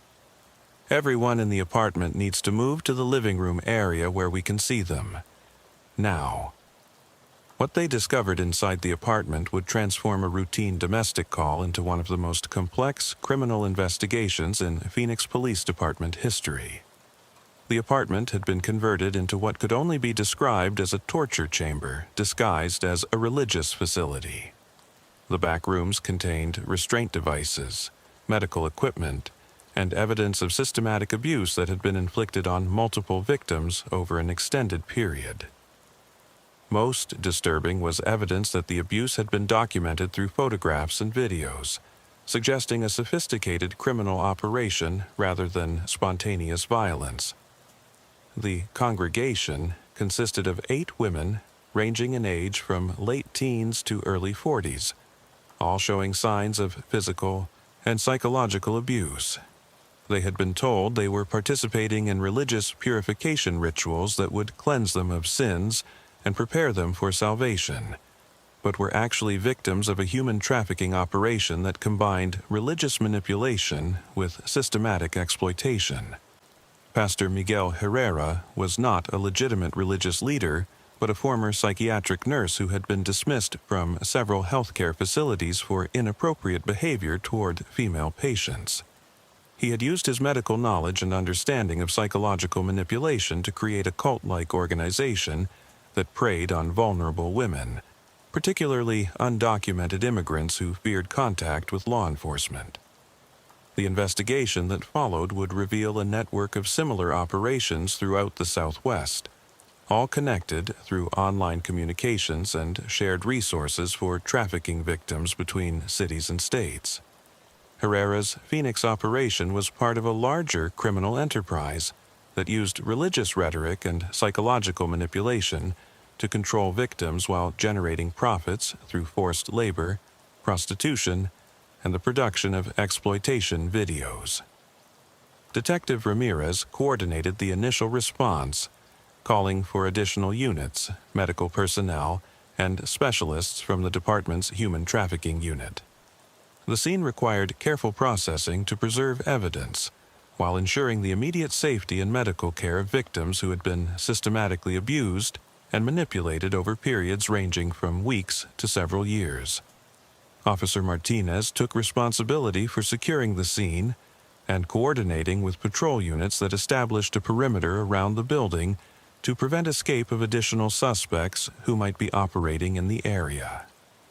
The investigation would eventually reveal that Herrera's operation involved multiple apartments in the building and coordination with similar groups throughout the Phoenix metropolitan area. The victims required extensive medical evaluation and psychological support to address both their physical injuries and the complex trauma resulting from prolonged manipulation and abuse. Many had been convinced that they deserved punishment for supposed sins and that cooperation with their abusers was necessary for spiritual salvation, making it difficult for them to understand that they were victims of crimes rather than participants in religious practices. Dr. Angela Rodriguez, a forensic psychologist who specialized in cult deprogramming and trafficking victim recovery, was brought in to assist with victim interviews and provide expert analysis of the psychological techniques Herrera had used to maintain control over his victims. Her evaluation revealed sophisticated methods that combined religious manipulation with medical knowledge to create total psychological dependence. Herrera used religious authority and medical credentials to create a perfect system of control, Dr. Rodriguez explained to the investigation team. His victims believed they were receiving spiritual healing and medical treatment when they were actually being systematically abused and exploited. The combination of religious guilt, medical authority, and social isolation made it nearly impossible for them to recognize their situation as criminal abuse. The investigation revealed that Herrera had been operating his trafficking network for over 3 years, moving victims between locations throughout Arizona, New Mexico, and California. His operation generated income through multiple means: forced labor in legitimate businesses that were either complicit or unaware of the coercion involved, prostitution services marketed through online platforms, and the production of exploitation videos sold to international customers. The religious facade had been carefully constructed to provide cover for the operation while serving as a powerful psychological tool for controlling victims. Herrera had studied cult psychology and religious manipulation techniques, combining them with his medical background to create methods of control that were both sophisticated and extremely difficult for victims to resist or escape. Detective Ramirez's investigation required coordination with federal agencies, international law enforcement, and specialists in religious crimes to understand the full scope of Herrera's network and identify all victims and co-conspirators. The case involved multiple jurisdictions and required expertise in areas ranging from immigration law to cult psychology to international trafficking networks. The Phoenix Police Department's Human Trafficking Unit, led by Detective Captain Sarah Kim, took over primary responsibility for the investigation once the scope of the criminal operation became clear. Captain Kim had 15 years of experience investigating complex trafficking cases and understood the challenges involved in prosecuting crimes that combined religious manipulation with international criminal networks. Cases like Herrera's represent the evolution of human trafficking into more sophisticated forms that are harder to detect and prosecute, Captain Kim explained to the task force assembled to investigate the network. Traditional trafficking relies on force and physical coercion, but these operations use psychological manipulation and perceived authority to achieve the same results while making it harder for victims to recognize their situation or seek help. The investigation required extensive cooperation with immigrant advocacy groups and religious organizations to reach potential victims who might be reluctant to contact law enforcement due to immigration status concerns or religious beliefs that had been manipulated to discourage cooperation with authorities. Community outreach efforts were conducted in multiple languages and through trusted intermediaries who could help victims understand their rights and the resources available to assist their recovery. The evidence collected from Herrera's apartment revealed connections to similar operations in Los Angeles, Albuquerque, Denver, and Houston, leading to coordinated raids that ultimately dismantled a network involving dozens of perpetrators and hundreds of victims. The Phoenix case served as the foundation for a federal prosecution that would take years to complete and result in sentences ranging from 15 years to life imprisonment for various participants. For Detective Ramirez, the case fundamentally changed his understanding of criminal investigation and the complexity of modern trafficking operations. His initial response to what appeared to be a domestic disturbance call had uncovered a sophisticated criminal network that challenged traditional assumptions about how trafficking operations functioned and how they could be detected and prosecuted. The Herrera case taught me that we can't make assumptions about what we're dealing with based on initial appearances, Ramirez later explained to training classes for new detectives. What looked like a domestic disturbance or religious gathering was actually a complex criminal operation that had been carefully designed to avoid detection while systematically exploiting vulnerable women. We have to be prepared to look beyond the obvious and investigate deeper when something doesn't feel right. The case also highlighted the importance of community partnerships in detecting and responding to trafficking operations that relied on isolation and fear to maintain control over victims. The anonymous caller who had reported the disturbance had provided the crucial tip that led to the discovery of Herrera's operation, demonstrating the vital role that community awareness and reporting played in combating sophisticated criminal networks. Phoenix Police Department implemented new training programs for patrol officers focusing on recognizing signs of trafficking and cult-like manipulation that might not be immediately obvious during routine calls. Officers were taught to look for psychological indicators of coercive control, signs of systematic abuse that extended beyond individual incidents, and evidence of organizational structures that suggested ongoing criminal enterprises rather than isolated crimes. The department also established stronger partnerships with immigrant advocacy groups, religious organizations, and social service agencies to create networks that could identify potential victims and provide appropriate resources for recovery and protection. These partnerships were essential for reaching populations that might be reluctant to contact law enforcement directly due to legal status concerns or cultural barriers. Officer Martinez, who had been instrumental in recognizing the signs of distress among Herrera's victims, was promoted to detective and assigned to the Human Trafficking Unit, where her observational skills and community connections made her particularly effective at identifying operations that used psychological manipulation and religious authority to control victims. The Martinez promotion recognized not just her individual contribution to this case, but the importance of having officers who understand the psychological aspects of modern trafficking operations, Captain Kim explained. These crimes are becoming more sophisticated and harder to detect, requiring investigators who can recognize subtle signs of coercion and manipulation that might not be immediately obvious. The trial of Pastor Miguel Herrera and his co-conspirators became a landmark case in trafficking prosecution, establishing important precedents for how religious manipulation and psychological coercion could be prosecuted under federal trafficking laws. The case required extensive expert testimony about cult psychology, religious manipulation techniques, and the medical knowledge that had been used to facilitate systematic abuse. Herrera was ultimately convicted on multiple counts of human trafficking, forced labor, sexual exploitation, and conspiracy charges that carried a sentence of life imprisonment without the possibility of parole. His conviction sent a clear message to other trafficking operations that used religious or medical authority to exploit victims, while providing some measure of justice for the women who had suffered under his control.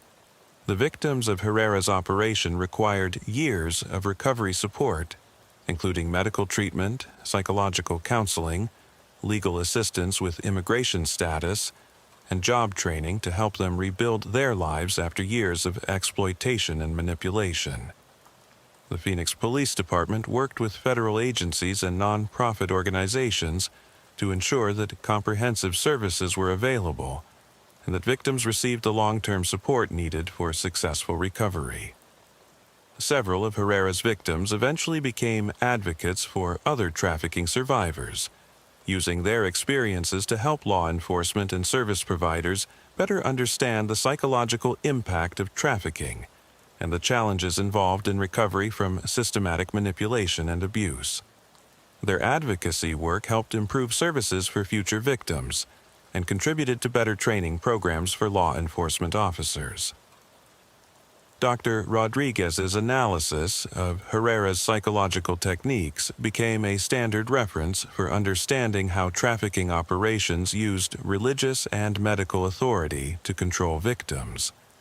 Her research contributed to enhanced training programs for law enforcement, social service providers, and healthcare workers who might encounter trafficking victims in their professional roles.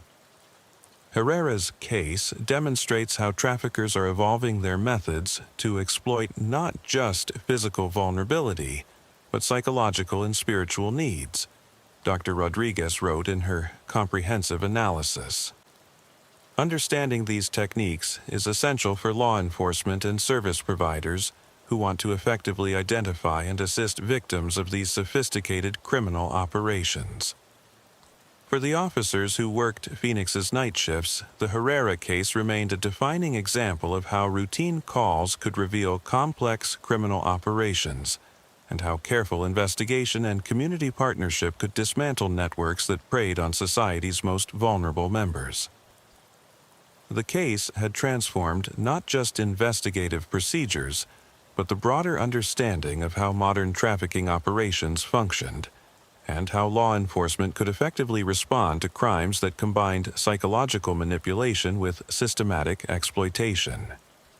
The evening briefings that preceded each night shift now included specific training modules developed from the Herrera case, teaching officers to recognize signs of systematic abuse, religious manipulation, and the psychological indicators that distinguished cult-like control from legitimate religious practice.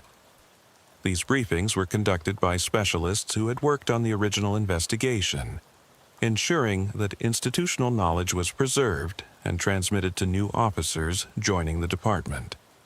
Officer Maria Gonzalez, who had joined the Phoenix PD 2 years after the Herrera case concluded, represented the new generation of officers whose training incorporated lessons learned from the investigation.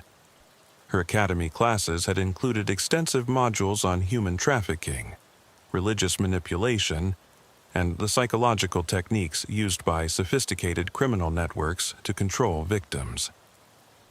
The Herrera case changed everything about how we approach domestic disturbance calls, Officer Gonzalez explained during a ride-along with a local news reporter. We don't just look for immediate signs of violence anymore. We're trained to recognize patterns of systematic control, signs of multiple victims, and evidence of organizational structures that suggest ongoing criminal enterprises rather than isolated incidents. The impact of enhanced training became evident in subsequent investigations that identified and dismantled several trafficking operations that might have gone undetected under previous protocols. Officers who had been trained to recognize the subtle signs of systematic abuse were able to identify victims who might otherwise have remained invisible to law enforcement, leading to prosecutions that disrupted criminal networks before they could expand their operations. The Phoenix Police Department's partnership with immigrant advocacy groups had also evolved significantly since the Herrera case, creating trust and communication channels that enabled community members to report suspicious activities without fear of immigration enforcement. These partnerships had been essential for identifying trafficking operations that specifically targeted undocumented immigrants, knowing that their victims' legal status would make them reluctant to seek help from authorities. Detective Carlos Rodriguez, who had joined the Human Trafficking Unit shortly after the Herrera investigation concluded, had spent 5 years building relationships with community organizations throughout Phoenix's diverse neighborhoods. His work focused on creating safe reporting channels and support networks that could identify potential victims while providing resources for recovery and protection. The Herrera case taught us that trafficking operations succeed by isolating victims from potential sources of help. Detective Rodriguez explained during a community meeting at a local immigrant resource center. Our response has to focus on rebuilding those connections and creating multiple pathways for victims to seek assistance, whether through law enforcement, social services, or community organizations. The success of these community partnerships was measured not just in the number of trafficking cases identified and prosecuted, but in the broader sense of safety and trust that it developed between law enforcement and vulnerable populations. Community members who might previously have avoided contact with police were now more likely to report suspicious activities and seek assistance when needed. The federal prosecution of Herrera's trafficking network had taken 3 years to complete, involving testimony from dozens of victims and expert witnesses who explained the psychological techniques used to maintain control over trafficking victims. The complexity of the case had required prosecutors to develop new strategies for presenting evidence about religious manipulation and systematic psychological abuse to juries who might not understand the sophisticated methods used by modern trafficking operations. Assistant U.S. Attorney Jennifer Walsh, who had led the federal prosecution, noted that the Herrera case had established important legal precedents for how religious manipulation could be prosecuted under trafficking statutes. The case demonstrated that psychological coercion can be just as effective as physical force in maintaining control over victims, Walsh explained. The legal system had to evolve to recognize and prosecute these more sophisticated forms of trafficking. The convictions obtained in the Herrera case had resulted in sentences ranging from 15 years to life imprisonment for various members of the trafficking network. The severity of the sentences reflected both the extent of the crimes and their impact on victims who had suffered years of systematic abuse and exploitation. Several defendants had attempted to appeal their convictions by claiming religious freedom protections, but appellate courts had consistently ruled that legitimate religious practice did not protect criminal exploitation of vulnerable individuals. Herrera himself had been sentenced to life imprisonment without the possibility of parole, after being convicted on charges that included human trafficking, forced labor, sexual exploitation, and conspiracy. His medical license had been permanently revoked, and his assets had been forfeited to provide restitution for victims and fund expanded trafficking prevention programs. The investigation had also revealed the international scope of modern trafficking networks, leading to cooperation with law enforcement agencies in Mexico, Central America, and Europe to identify and prosecute co-conspirators who had been involved in recruiting and transporting victims. This international cooperation had disrupted trafficking routes and financial networks that extended far beyond the Phoenix operation. Interpol had added the Herrera case to their database of trafficking investigations, using the psychological techniques and organizational methods identified during the investigation to help other countries recognize and respond to similar operations. The case had contributed to enhanced international protocols for investigating trafficking operations that used religious manipulation and medical authority to control victims. The victims of Herrera's trafficking operation had required extensive support services that extended years beyond the initial rescue and investigation.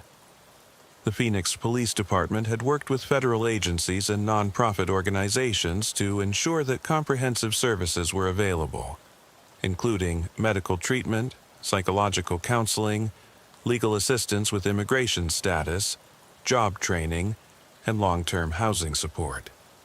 The Herrera case had also influenced the development of specialized housing for trafficking survivors, recognizing that traditional homeless shelters and domestic violence facilities were not equipped to address the complex needs of individuals recovering from systematic psychological manipulation and exploitation. Purpose-built facilities provided the security, specialized services, and long-term support needed for successful recovery. Dr. Elena Martinez, who directed Phoenix's specialized trafficking survivor services, had worked with dozens of Herrera's victims during their recovery process. Her experience had contributed to the development of treatment protocols that addressed the unique psychological impact of religious manipulation and medical abuse combined with trafficking exploitation. Herrera's victims faced challenges that were different from those experienced by survivors of other trafficking operations, Dr. Martinez explained. They had to overcome not just the trauma of exploitation, but the psychological conditioning that had convinced them they deserved punishment and that their suffering was spiritually necessary. Recovery required specialized approaches that addressed both the trauma and the manipulated belief systems. The success of survivor services was measured not just in immediate recovery outcomes, but in long-term indicators of stability and independence. Many of Herrera's victims had successfully completed educational programs, obtained stable employment, and established healthy relationships and social connections. Several had become advocates for other trafficking survivors, using their experiences to help improve services and support systems.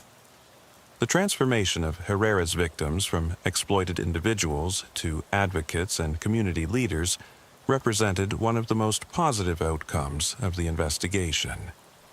Their willingness to share their experiences had contributed to better understanding of trafficking psychology and more effective recovery programs for future survivors. Ana Rodriguez, who had been one of Herrera's victims for over 2 years before the police intervention, had completed a college degree and become a certified counselor specializing in trauma recovery. Her work with other trafficking survivors provided both practical support and hope that recovery and rebuilding were possible even after years of systematic abuse. The police officers who responded to that call saved my life, but they also gave me the opportunity to help save others, Rodriguez explained during a presentation to law enforcement officials. My experience as a victim taught me things about trafficking that can help officers recognize situations and help survivors in ways that might not be obvious to someone who hasn't experienced this kind of exploitation. The educational and advocacy work performed by survivors had become an integral part of Phoenix's approach to trafficking prevention and response. Their insights had improved training programs for law enforcement, enhanced services for other survivors, and contributed to community awareness campaigns that helped residents recognize and report suspected trafficking activities. The Phoenix Police Department had also established a Survivors Advisory Council that provided input on policies and procedures related to trafficking investigations and victim services. This council ensured that survivor perspectives were incorporated into decision-making processes and that services continued to evolve based on the actual needs and experiences of individuals recovering from trafficking exploitation. The religious community in Phoenix had been profoundly impacted by the Herrera case, leading to enhanced screening procedures for religious leaders and better protocols for identifying and reporting suspected abuse within religious organizations. Established religious institutions had worked with law enforcement to develop guidelines that balanced religious freedom with the need to prevent criminal exploitation of spiritual authority. The Interfaith Alliance of Greater Phoenix had established a task force focused on trafficking prevention and survivor support, bringing together representatives from various religious traditions to address the ways that legitimate faith communities could be manipulated by criminal operations. This task force had developed educational materials and reporting protocols that helped religious organizations protect their members from exploitation while supporting survivors in their recovery process. Father Michael O'Connor, who served on the Interfaith Alliance task force, noted that the Herrera case had forced religious communities to confront the reality that spiritual authority could be perverted for criminal purposes. We had to acknowledge that our respect for religious leadership and our reluctance to question spiritual authority could be exploited by predators, Father O'Connor explained. The case taught us that protecting vulnerable individuals requires active vigilance, not passive trust. The medical community had also implemented enhanced oversight and reporting procedures in response to the Herrera case. Medical licensing boards had strengthened screening procedures for healthcare professionals and improved communication systems for sharing information about practitioners who exhibited concerning behavior toward vulnerable patients or made inappropriate use of medical authority. The Arizona State Board of Medical Examiners had revised its licensing procedures to include more comprehensive background checks and psychological evaluations for applicants with histories of boundary violations or disciplinary actions at previous positions. The board had also implemented mandatory reporting requirements for healthcare facilities that identified practitioners who might be abusing their medical authority or exploiting patient vulnerability. Dr. Sarah Kim, who served on the state medical board, explained that the Herrera case had demonstrated how medical knowledge and authority could be perverted for criminal purposes. Healthcare professionals have access to vulnerable populations and possess knowledge that can be used to exploit or harm patients, Dr. Kim noted. Our licensing and oversight procedures had to evolve to address these realities and protect public safety. The case had also influenced medical education curricula throughout Arizona, with enhanced ethics training that specifically addressed the potential for medical authority to be abused and the professional obligations that healthcare providers had to report suspected abuse or exploitation of vulnerable patients. 10 years after the initial investigation, the Phoenix Police Department had become recognized as a national leader in trafficking investigation and prevention. The department regularly hosted training programs for law enforcement agencies from other jurisdictions, sharing the investigative techniques and community partnership models that had been developed in response to the Herrera case. The department's trafficking unit had grown from a small specialized team to a comprehensive program that included investigators, victim advocates, community liaisons, and prevention specialists. This expansion reflected both the increased recognition of trafficking as a significant criminal problem and the success of Phoenix's multifaceted approach to addressing these crimes. Lieutenant Martinez, who now supervised the expanded trafficking unit, had become a nationally recognized expert in trafficking investigation and victim services. Her experience with the Herrera case had informed her approach to training other law enforcement professionals and had contributed to the development of best practices that were being adopted by agencies throughout the country. The Herrera case taught us that effective trafficking response requires more than just good investigation techniques, Lieutenant Martinez explained during a presentation to the National Association of Police Chiefs.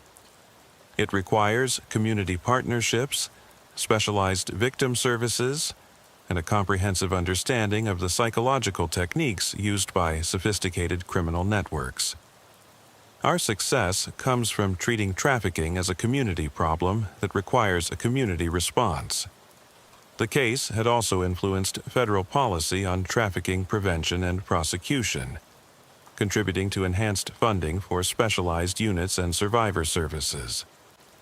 The success of Phoenix's approach had been studied by federal agencies and had informed the development of grant programs that supported similar initiatives in other jurisdictions.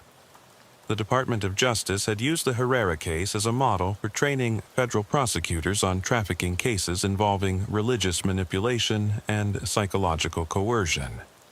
The legal strategies developed during the prosecution had been incorporated into federal training programs and had influenced the development of enhanced trafficking statutes that specifically addressed the use of religious authority and medical knowledge to exploit victims. The case had also contributed to international efforts to combat trafficking, with representatives from the Phoenix investigation participating in United Nations working groups focused on developing global standards for identifying and prosecuting sophisticated trafficking operations. The psychological techniques documented in the Herrera case had been recognized as part of a broader evolution in trafficking methods that required enhanced international cooperation and specialized investigative approaches. 15 years after the initial investigation, Detective Ramirez had been promoted to captain and assigned to oversee the Phoenix Police Department's entire Special Victims Division, which included units focused on trafficking, domestic violence, child abuse, and sexual assault. His experience with the Herrera case had shaped his approach to managing complex investigations and had influenced the department's broader strategy for addressing crimes against vulnerable populations. The Herrera case was a watershed moment for our department and our community, Captain Ramirez reflected, during an interview marking the anniversary of the investigation. It taught us that modern criminal operations are sophisticated enterprises that require equally sophisticated responses. We can't just react to individual incidents, we have to understand the broader networks and systems that enable exploitation and develop comprehensive strategies to disrupt them. The Phoenix model for trafficking response had been adopted by cities throughout the Southwest and had influenced national policy on trafficking prevention and prosecution. The success of the community partnership approach had demonstrated that effective trafficking response required coordination between law enforcement, social services, healthcare providers, religious organizations, and immigrant advocacy groups. The annual conference on trafficking prevention hosted by the Phoenix Police Department drew participants from throughout North America, providing a forum for sharing best practices and discussing emerging trends in trafficking methods and investigation techniques. The conference had become one of the premier professional development opportunities for law enforcement officers, prosecutors, and service providers working on trafficking cases. The transformation of the apartment building where Herrera had operated into transitional housing for trafficking survivors had become a symbol of Phoenix's commitment to converting sites of exploitation into resources for recovery and healing. The building now housed up to 30 survivors at a time, providing safe, affordable accommodation along with comprehensive support services, including counseling, job training, legal assistance, and health care. The building's transformation had been funded through a combination of asset forfeiture proceeds from trafficking prosecutions, federal grants, and private donations from community members who had been moved by the stories of survivors and their recovery journeys. The project had demonstrated how criminal assets could be repurposed to benefit victims and strengthen community resources for preventing future exploitation. Maria Santos, the woman whose apartment had been the site of Herrera's operation, had become one of the building's first residents after her own recovery from the trauma of discovering how her home had been used for systematic abuse. Her journey from unwitting landlord to survivor advocate illustrated the complex ways that trafficking operations impacted entire communities, not just direct victims. "I thought I was just renting an apartment to a religious group," Santos explained during a community meeting about trafficking prevention. "I had no idea that I was providing space for systematic abuse and exploitation. The experience taught me that we all have a responsibility to pay attention to what's happening in our communities and to speak up when something doesn't seem right." Santos had become a volunteer with Phoenix's trafficking prevention program, using her experience to help property owners and neighbors recognize signs of potential trafficking operations. Her work focused on education and awareness building, helping community members understand how legitimate businesses and housing could be exploited by criminal networks. The community education programs that had been developed in response to the Herrera case had reached thousands of Phoenix residents, providing information about trafficking indicators and resources for reporting suspected cases. These programs were conducted in multiple languages and were tailored to different community groups, recognizing that trafficking operations often targeted specific populations based on language, immigration status, or cultural vulnerabilities. The success of community education efforts was measured through increased reporting of suspected trafficking activities and improved outcomes for victims who were identified through community tips rather than law enforcement investigation. Community members who had been educated about trafficking indicators were more likely to recognize problematic situations and more comfortable reporting their concerns to appropriate authorities. Dr. Rodriguez's research on the psychological techniques used in the Herrera case had contributed to a broader understanding of how trafficking operations used religious and medical authority to control victims. Her work had been published in academic journals and had influenced the development of treatment protocols for survivors recovering from cult-like manipulation combined with trafficking exploitation. The research had also contributed to enhanced training programs for mental health professionals, helping therapists and counselors recognize and address the unique psychological impact of trafficking combined with religious manipulation. These training programs had improved treatment outcomes for survivors and had helped identify additional victims who had been exploited by similar operations. The Phoenix Children's Hospital had established a specialized program for treating young people who had been victims of trafficking operations that used family-based manipulation and control. The program recognized that children and adolescents who had been exploited through family networks or pseudo-religious organizations required different treatment approaches than adult victims, or those who had been trafficked through more traditional methods. Dr. Lisa Kim, who directed the Pediatric Trafficking Recovery Program, had worked with several young people who had been exposed to Herrera's operation through family connections or community relationships. Her experience had contributed to the development of treatment protocols that addressed both the direct trauma of exploitation and the complex family dynamics that had enabled the abuse. Children who are trafficked through family or community networks face unique challenges because the people who should have protected them were often complicit in their exploitation, Dr. Kim explained.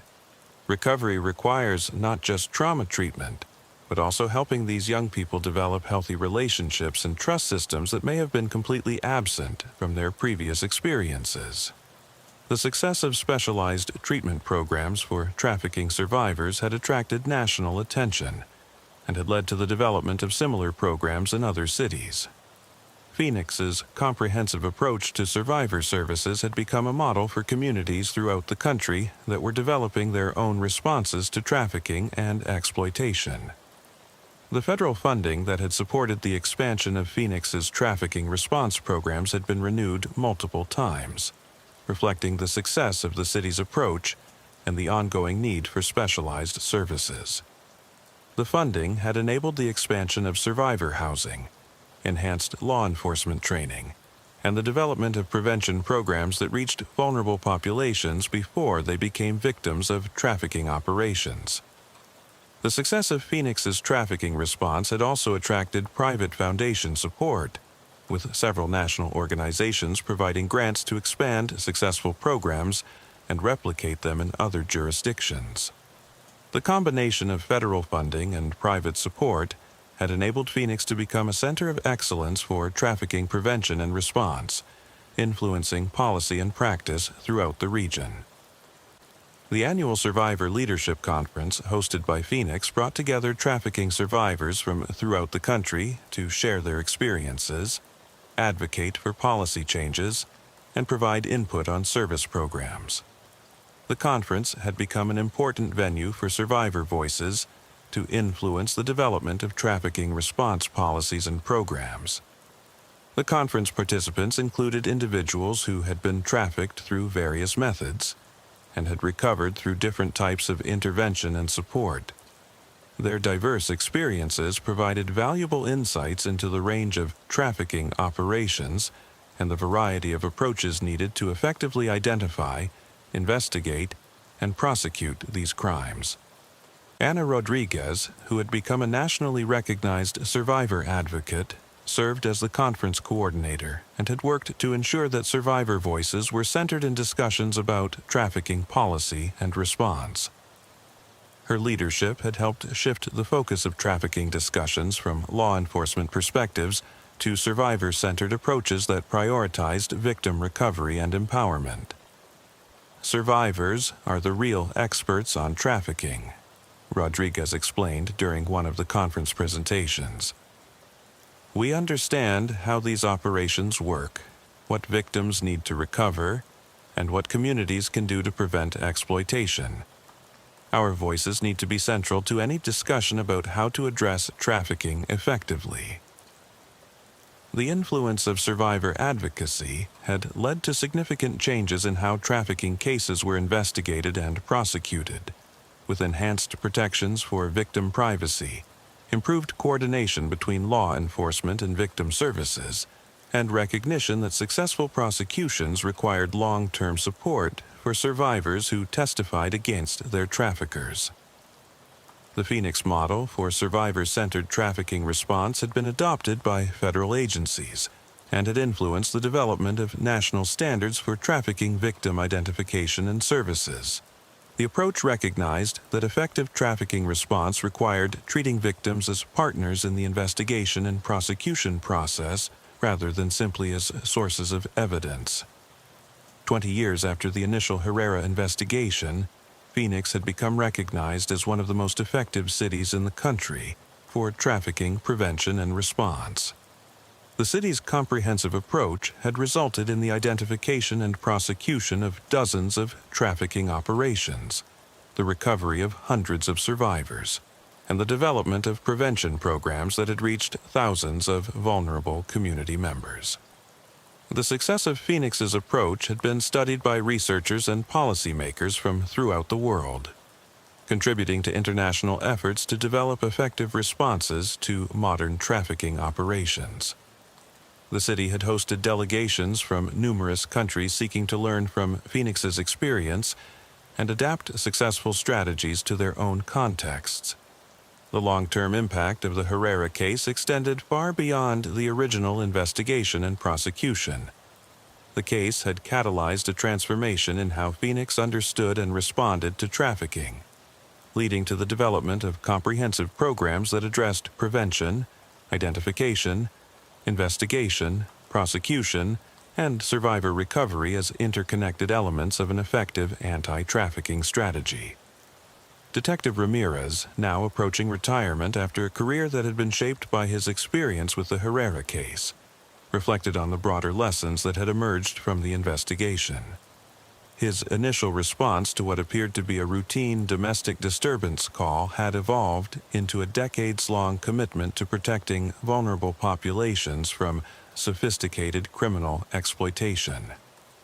The Herrera case taught me that effective law enforcement requires understanding the broader social conditions that enable exploitation and developing responses that address root causes rather than just individual crimes, Ramirez observed. We can't just arrest our way out of trafficking. We have to build communities where exploitation becomes impossible because everyone is connected to support systems and everyone is watching out for their neighbors. The community partnerships that had been essential to the success of Phoenix's trafficking response had evolved into broader collaboratives focused on addressing multiple forms of exploitation and abuse. These partnerships recognized that trafficking often co-occurred with other forms of violence and exploitation, requiring comprehensive approaches that addressed the full range of threats facing vulnerable populations. The Phoenix Community Safety Collaborative brought together representatives from law enforcement, social services, healthcare, education, religious organizations, and advocacy groups to coordinate responses to violence and exploitation. The collaborative had become a model for how communities could organize comprehensive responses to complex social problems that required multi-sector coordination. The collaborative's success was measured not just in the number of trafficking cases identified and prosecuted, but in broader indicators of community safety and resilience. The partnerships had contributed to reduced crime rates, improved outcomes for vulnerable populations, and stronger social connections that served as protective factors against various forms of exploitation and abuse. The legacy of the Herrera case continued to influence Phoenix's approach to public safety and community development decades after the original investigation. The case had demonstrated that effective crime prevention required addressing the social conditions that created vulnerability, while successful prosecution required community partnerships that could provide comprehensive support for victims and survivors. For the officers who continued to work Phoenix's night shifts, the lessons of the Herrera case remained relevant and influential. The investigation had established protocols and partnerships that enabled officers to recognize and respond to complex criminal operations while providing appropriate resources for victims who needed specialized support and services. The night shift briefings that preceded each tour of duty continued to include references to the Herrera case, and the lessons that had been learned from the investigation. New officers were taught to recognize the signs of systematic exploitation and to understand their role in broader community efforts to prevent trafficking and support survivors. Officer Jessica Martinez, no relation to the original Officer Martinez, who had joined the Phoenix Police Department 15 years after the Herrera case, represented the new generation of officers whose training incorporated decades of learning from trafficking investigations. Her academy classes had included extensive modules on trafficking psychology, community partnerships, and survivor-centered approaches to victim services. The Herrera case is still taught as the foundational example of how a routine call can reveal complex criminal operations, Officer Martinez explained during a training session for new recruits.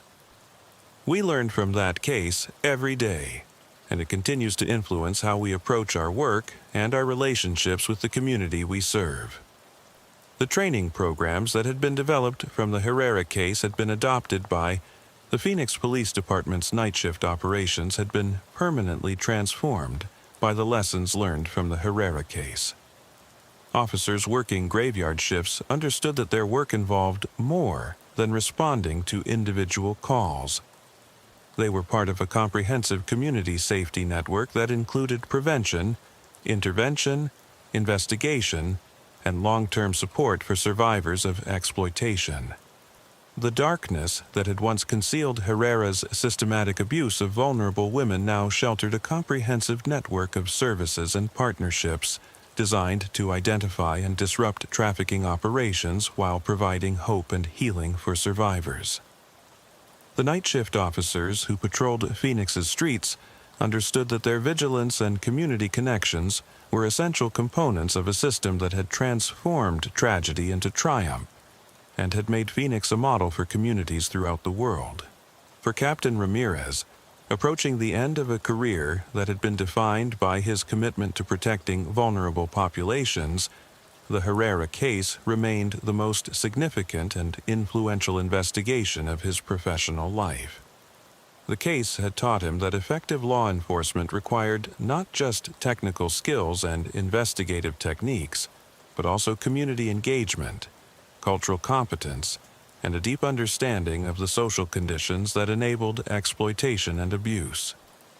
The Herrera case changed everything about how I understood my role as a police officer, Captain Ramirez reflected during his retirement ceremony.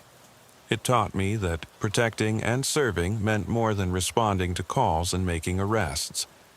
It meant building relationships, understanding communities, and working with partners throughout the community to address the conditions that enable crime and exploitation.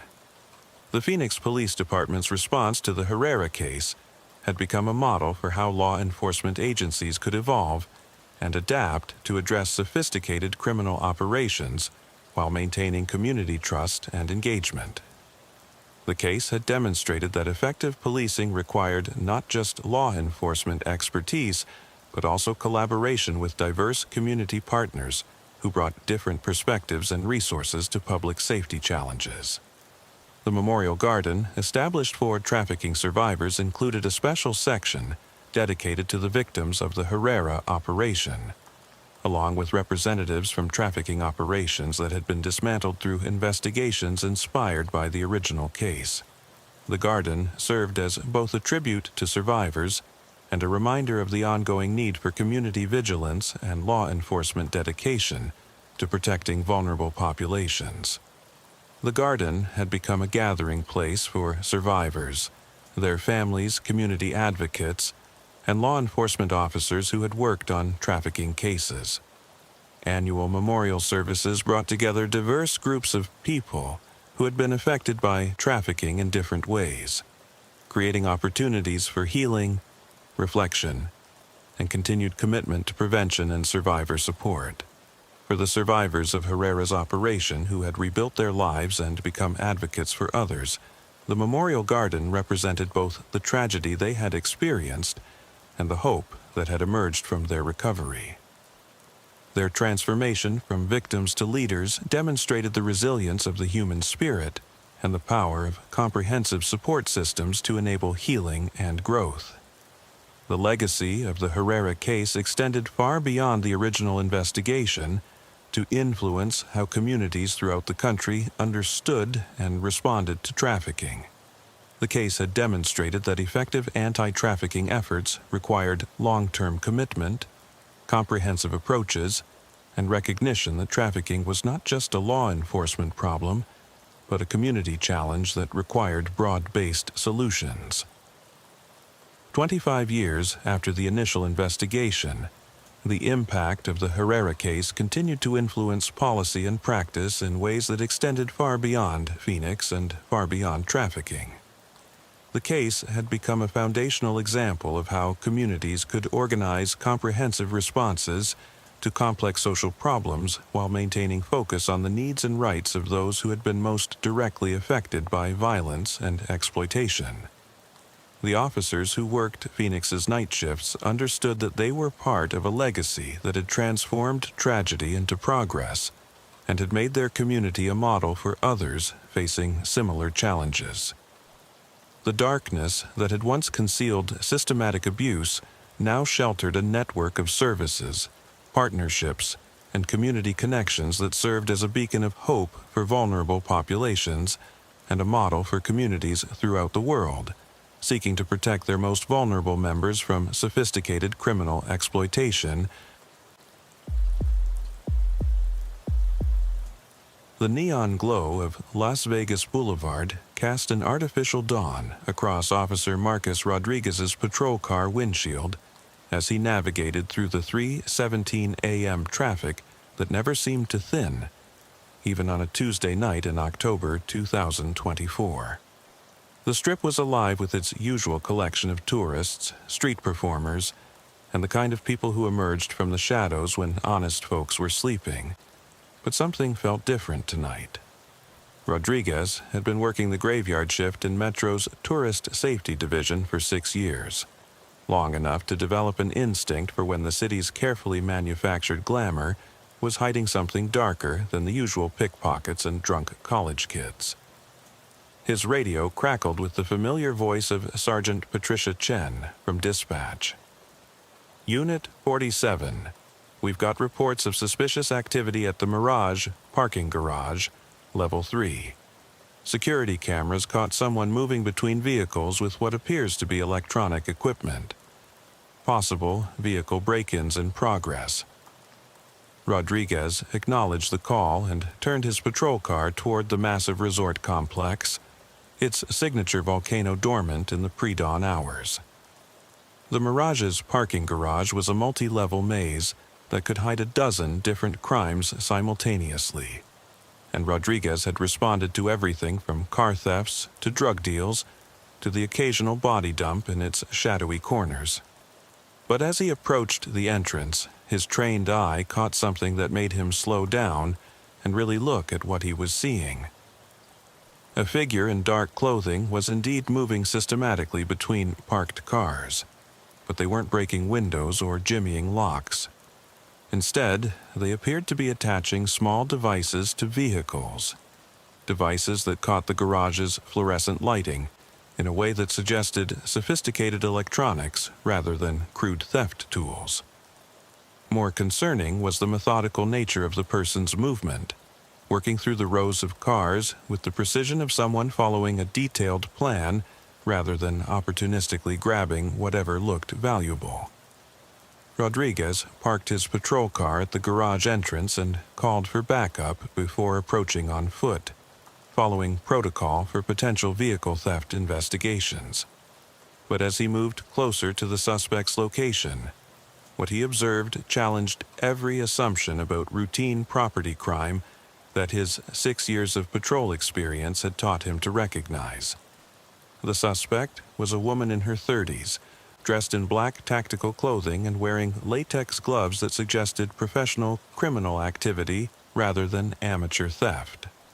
She carried a leather satchel filled with electronic devices that looked more sophisticated than anything Rodriguez had seen in typical car break-ins. Most disturbing was the way she seemed to be selecting specific vehicles, not the expensive luxury cars that attracted most thieves, but ordinary sedans and SUVs that wouldn't normally draw criminal attention. Rodriguez positioned himself behind a concrete pillar and observed the suspect's activities while waiting for backup to arrive. What he saw made him realize he wasn't dealing with car theft at all, but something much more complex and potentially dangerous. The woman was attaching GPS tracking devices to selected vehicles, photographing license plates, and making notes in a small notebook that suggested systematic surveillance rather than random criminal activity. When backup arrived in the form of Officer Jennifer Walsh, a 4-year veteran who had transferred to tourist safety from robbery-homicide, Rodriguez briefed her quickly on what he'd observed. Walsh's experience with organized crime investigations immediately recognized the signs of professional surveillance operations that went far beyond simple vehicle theft. "Rodriguez, this isn't about stealing cars," Walsh whispered as they prepared to approach the suspect. "She's conducting systematic surveillance on specific targets. The question is why and who's paying for this level of sophistication." They approached the suspect from different angles, using the concrete pillars and parked cars for cover while maintaining visual contact with each other. The woman was so focused on her activities that she didn't notice their approach until Rodriguez announced their presence with his weapon drawn but pointed at the ground. "Metro Police, stop what you're doing and step away from the vehicle." The woman's reaction was immediate and professional. She didn't run, panic, or attempt to dispose of evidence like a typical street criminal. Instead, she slowly raised her hands and stepped back from the vehicle she'd been working on, her body language suggesting someone who had been trained to handle law enforcement encounters. "Officers, I can explain what I'm doing here," she said in accented English that Rodriguez couldn't immediately place. "I'm a private investigator working on an insurance fraud case. I have identification and documentation in my bag." Rodriguez and Walsh exchanged glances that communicated their shared skepticism. Private investigators didn't typically work alone in parking garages at 3:30 a.m., and the sophisticated surveillance equipment suggested resources beyond what most legitimate PI operations could afford. "Ma'am, we're going to need to see that identification," Walsh said, "and we'll need you to explain why you're attaching tracking devices to vehicles without the owner's knowledge or consent." The woman reached slowly into her jacket and produced a California private investigator's license, identifying her as Elena Vasquez, licensed to Precision Investigations of Los Angeles. But as Rodriguez examined the license under his flashlight, he noticed several details that suggested the document might be forged or obtained under false pretenses. "Ms. Vasquez," Rodriguez said, "private investigators are required to notify local law enforcement when conducting surveillance operations in our jurisdiction. We have no record of any PI notifications for this location or time frame." Vasquez's composure slipped slightly, and Rodriguez caught a flash of something in her expression that suggested she was calculating her options rather than cooperating with legitimate law enforcement. Her hand moved almost imperceptibly toward her satchel, and Walsh immediately recognized the movement as potentially threatening. "Ma'am, step away from the bag and put your hands where we can see them," Walsh commanded, her weapon now raised to ready position. "Rodriguez, check the satchel for weapons." What Rodriguez found in Vasquez's equipment bag would transform a routine suspicious activity call into one of the most complex criminal investigations in Las Vegas Metro's history. Along with the GPS tracking devices and surveillance equipment, the bag contained photographs of over 30 individuals, detailed personal information including home addresses and work schedules, and most disturbing of all, what appeared to be architectural plans for several major strip resorts. The photographs showed people who appeared to be casino employees, hotel staff, and security personnel from multiple properties along the strip.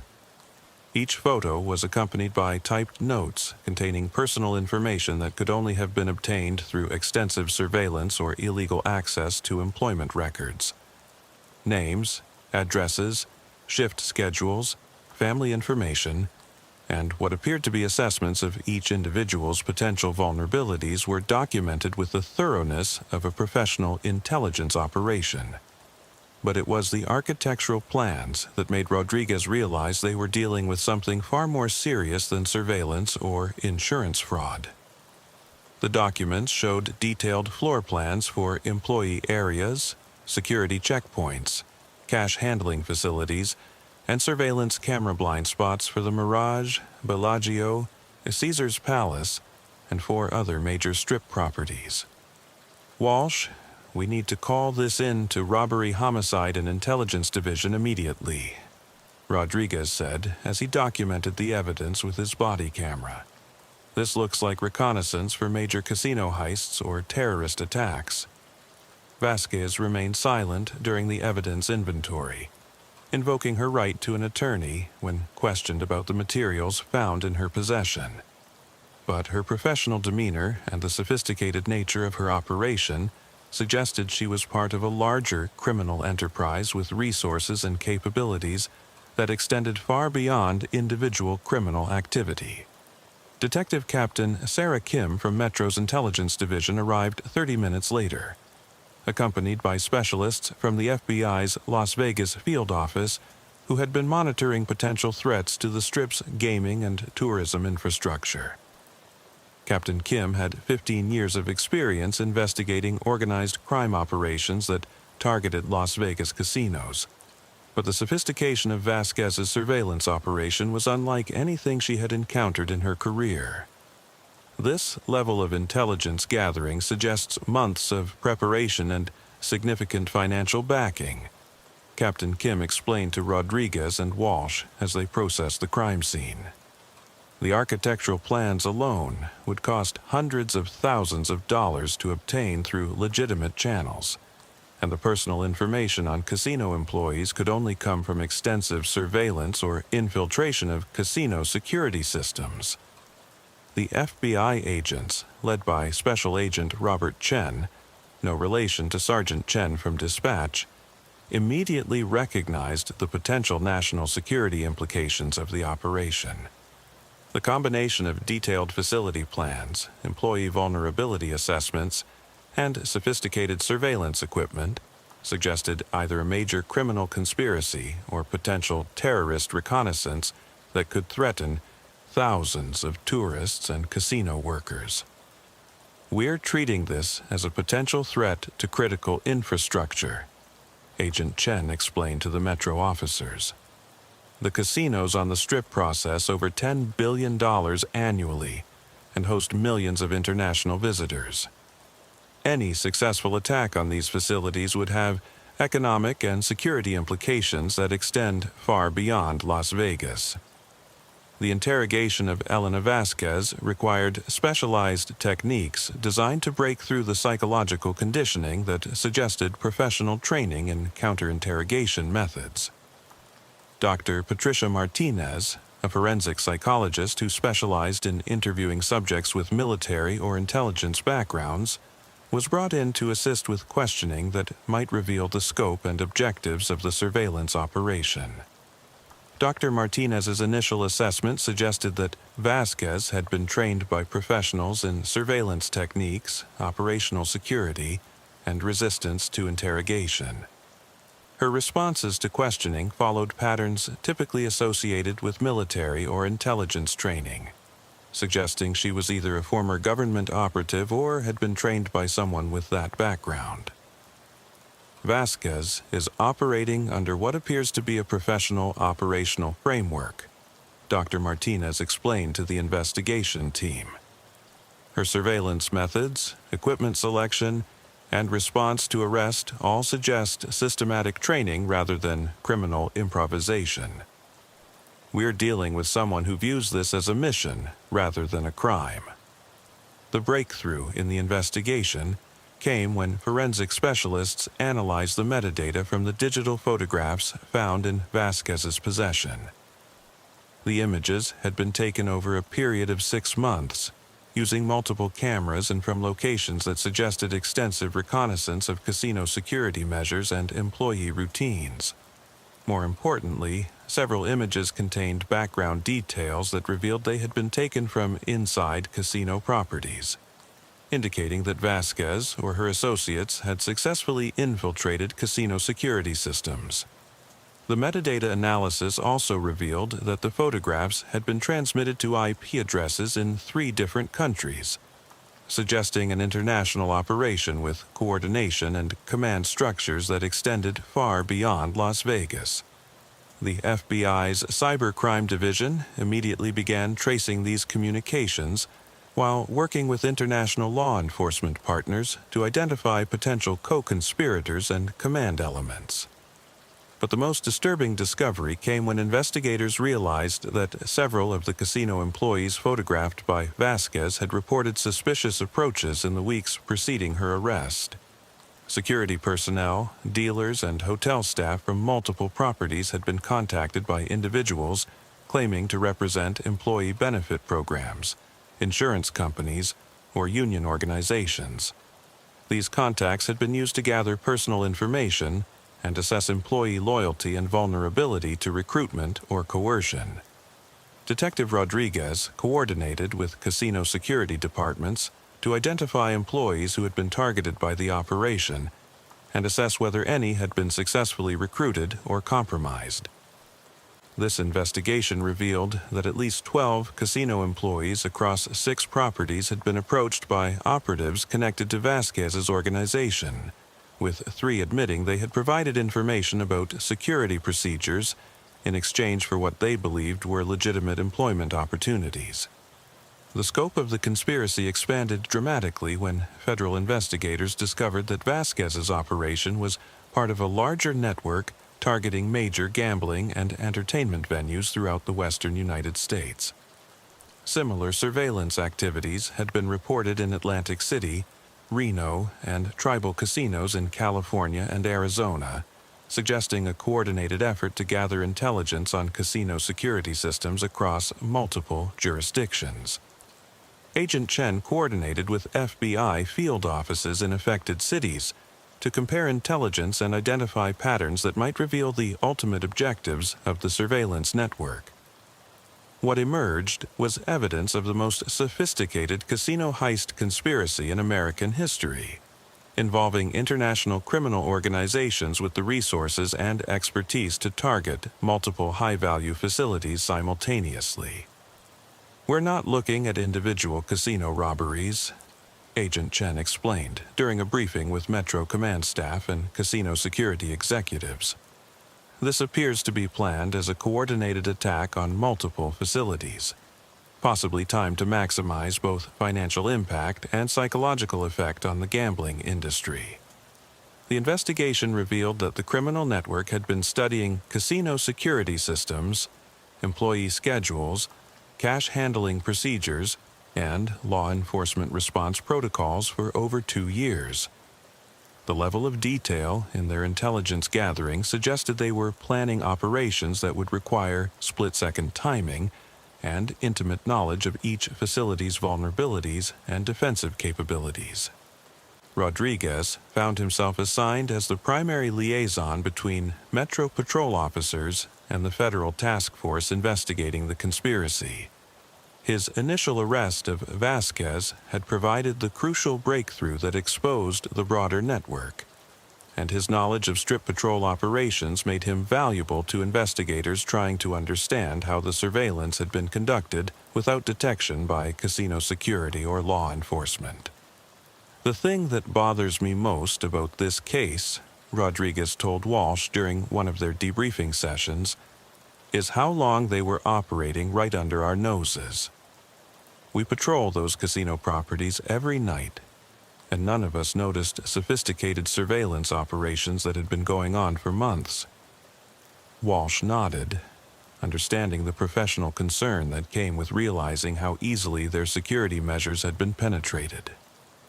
"Rodriguez, they were professionals using techniques designed to avoid detection by people like us. The fact that you recognized something was wrong when you saw Vasquez in that parking garage probably prevented whatever they were planning from succeeding.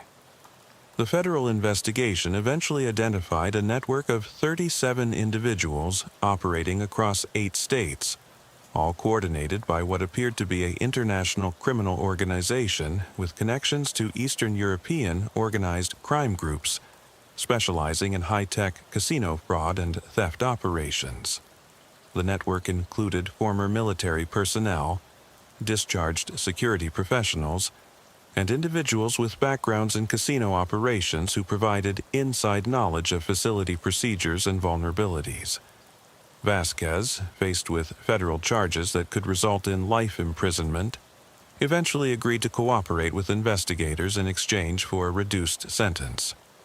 Her debriefing revealed that the network had been planning coordinated heists targeting 5 major strip casinos during the week between Christmas and New Year's, when holiday crowds would provide cover for the operations while maximizing the amount of cash and valuables available for theft.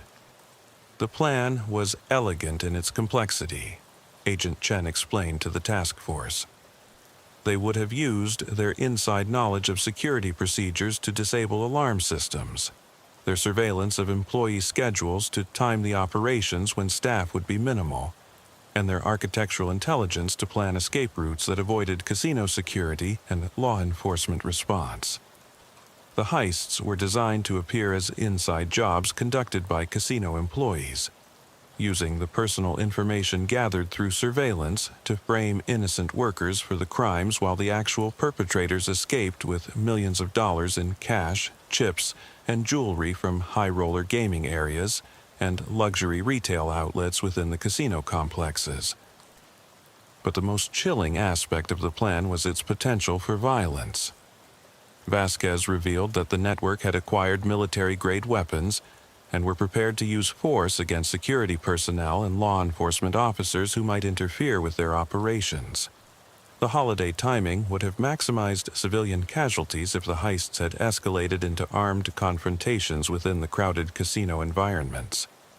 The arrests of network members required coordination between FBI field offices in 8 cities, with simultaneous raids designed to prevent suspects from destroying evidence or fleeing to countries without extradition treaties. The operation, codenamed House Edge, resulted in the largest casino crime prosecution in federal history and the disruption of criminal networks that had been targeting gambling facilities throughout North America and Europe. Rodriguez testified as the primary witness in the federal trials that followed, describing his observations during the initial arrest and explaining how patrol officers could recognize signs of professional surveillance operations. His testimony was crucial in establishing the timeline and methods used by the network, while also highlighting the importance of patrol-level intelligence gathering and detecting sophisticated criminal operations. The trials revealed the international scope of casino-targeted organized crime and the sophisticated methods used by criminal networks to gather intelligence and plan complex heists. Expert witnesses included former intelligence operatives, casino security specialists, and organized crime prosecutors who explained how legitimate surveillance techniques could be perverted for criminal purposes. Vasquez received a 15-year federal sentence after her cooperation helped convict higher-level members of the network and prevented the planned holiday heists that could have resulted in hundreds of casualties and tens of millions of dollars in losses. Her testimony provided crucial insights into how international criminal organizations recruited and trained operatives for casino-targeting crimes. The investigation had far-reaching consequences for casino security throughout the United States. New protocols were implemented for employee background checks, surveillance system upgrades, and coordination between casino security departments and law enforcement agencies. The sophistication of the Vasquez network's reconnaissance capabilities forced the gambling industry to reassess its security assumptions and invest in enhanced protective measures. For Rodriguez, the case fundamentally changed his understanding of patrol work and the types of criminal activity that could be hidden within the routine activities of a major tourist destination. His role in exposing the network earned him a promotion to detective and assignment to Metro's newly expanded Casino Crimes Unit, where he specialized in investigating sophisticated fraud and theft operations targeting gaming facilities. The Vasquez case taught me that effective patrol work requires looking beyond the obvious and questioning activities that seem routine but don't quite fit normal patterns, Rodriguez explained during training sessions for new officers. Professional criminals are sophisticated and patient, willing to spend months or years preparing for major crimes. Our job is to recognize the signs of that preparation before it becomes action. The case also highlighted the importance of information sharing between law enforcement agencies and private security organizations. The casino industry's cooperation with federal investigators had been essential in identifying the scope of the network and preventing the planned heists, demonstrating that effective crime prevention required partnerships that extended beyond traditional law enforcement boundaries. Metro's Intelligence Division established a permanent liaison program with strip casino security departments, creating communication channels that enabled rapid sharing of information about suspicious activities and potential threats. This program became a model for law enforcement partnerships with private security organizations in other major tourist destinations. 5 years after the initial arrest, Las Vegas had become recognized as having some of the most sophisticated casino security systems in the world, partly in response to the Vasquez network's demonstrated capabilities. The enhancements included advanced surveillance technology, improved employee screening procedures, and enhanced coordination between casino security and law enforcement agencies. Detective Rodriguez, now a sergeant supervising Metro's Casino Crimes Unit, continued to work night shifts throughout the Strip, but with an enhanced understanding of the complex criminal threats facing major tourism destinations.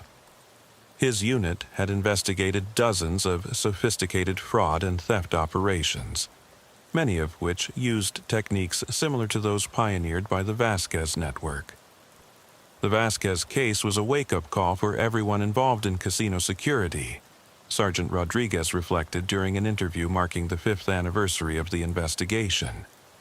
It showed us that we were facing criminals with resources and capabilities we hadn't previously encountered, and that our security measures needed to evolve to address these new threats. The annual conference on casino security, hosted by Las Vegas Metro, drew law enforcement professionals from gaming jurisdictions throughout the world, sharing intelligence and best practices for detecting and preventing sophisticated criminal operations targeting gambling facilities. The conference had become one of the premier professional development opportunities for officers specializing in casino-related crimes.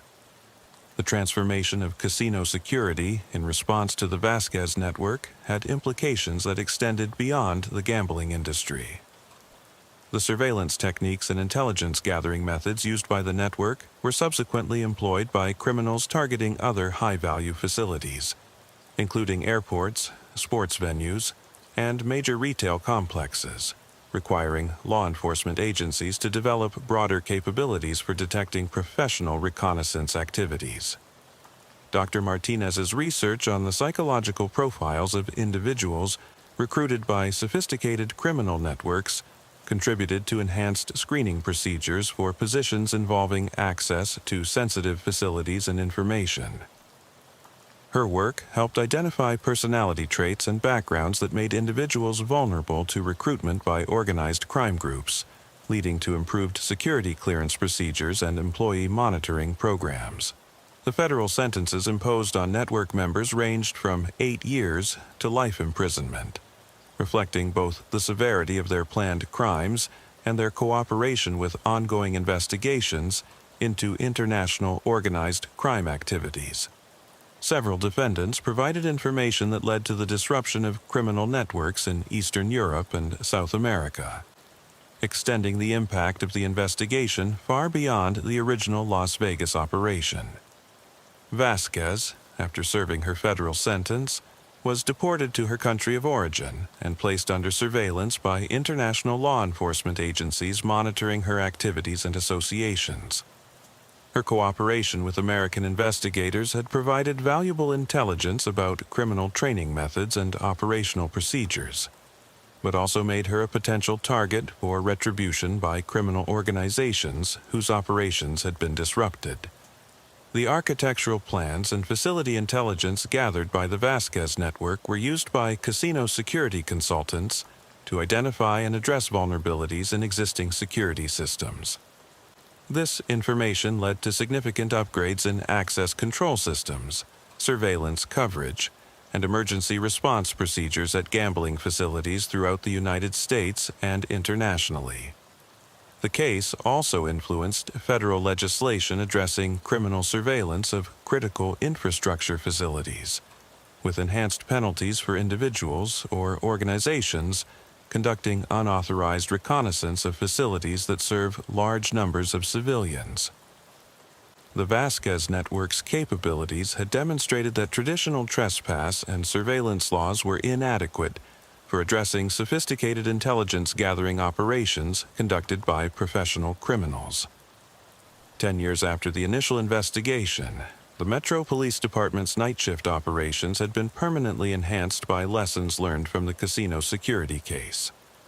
Officers working graveyard shifts understood that their patrol areas included facilities that attracted sophisticated international criminal attention, requiring enhanced observational skills and knowledge of professional surveillance techniques. The training programs developed from the Vasquez case had been adopted by law enforcement agencies throughout Nevada and had influenced national standards for patrol officer education regarding organized crime recognition and intelligence gathering. The case continued to serve as a primary example of how routine patrol work could intersect with complex international criminal operations.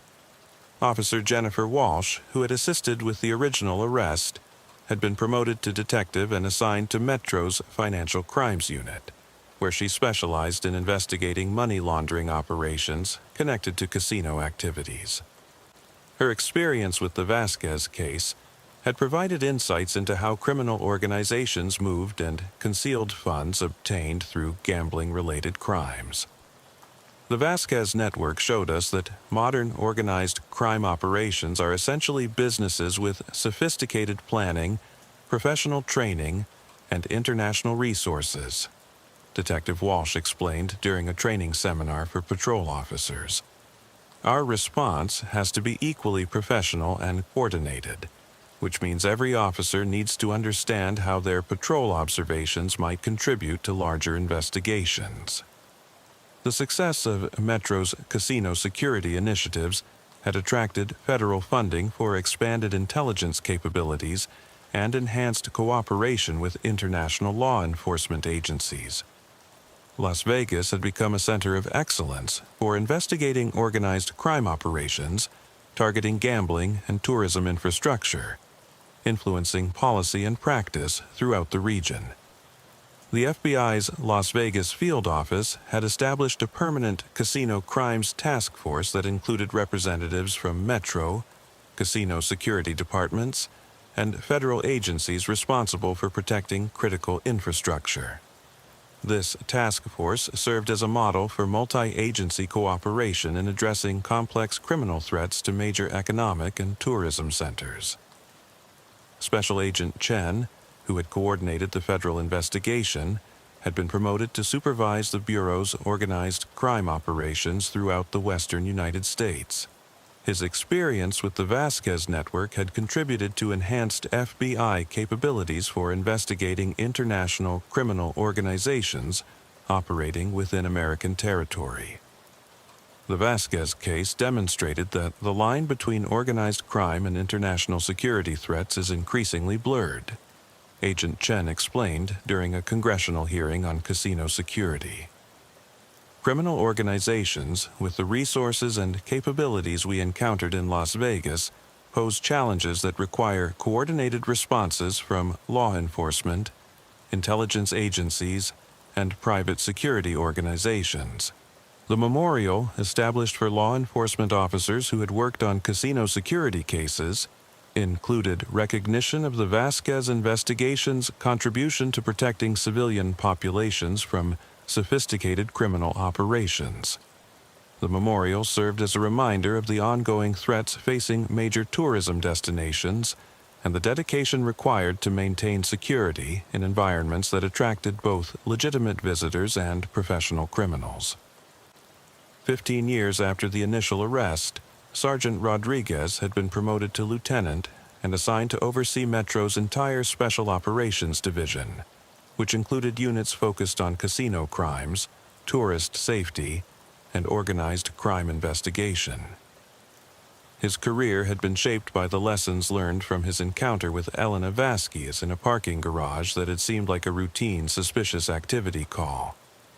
The Vasquez case taught me that there's no such thing as a routine call when you're working in an environment that attracts international attention and significant financial activity, Lieutenant Rodriguez reflected during his promotion ceremony.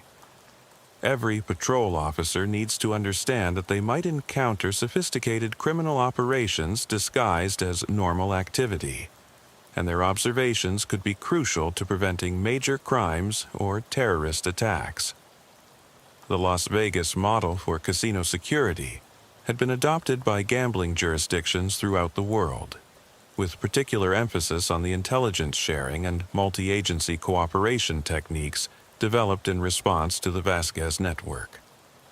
International conferences on gaming security regularly featured presentations about the Las Vegas experience and its implications for protecting gambling facilities in different cultural and legal contexts. The ongoing evolution of casino security in response to changing criminal threats continued to require enhanced training for law enforcement officers and security personnel.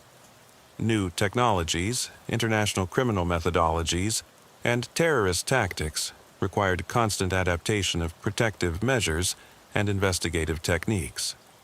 For the officers who continued to work Las Vegas Metro's night shifts, the legacy of the Vasquez case remained influential in their approach to patrol work and community protection.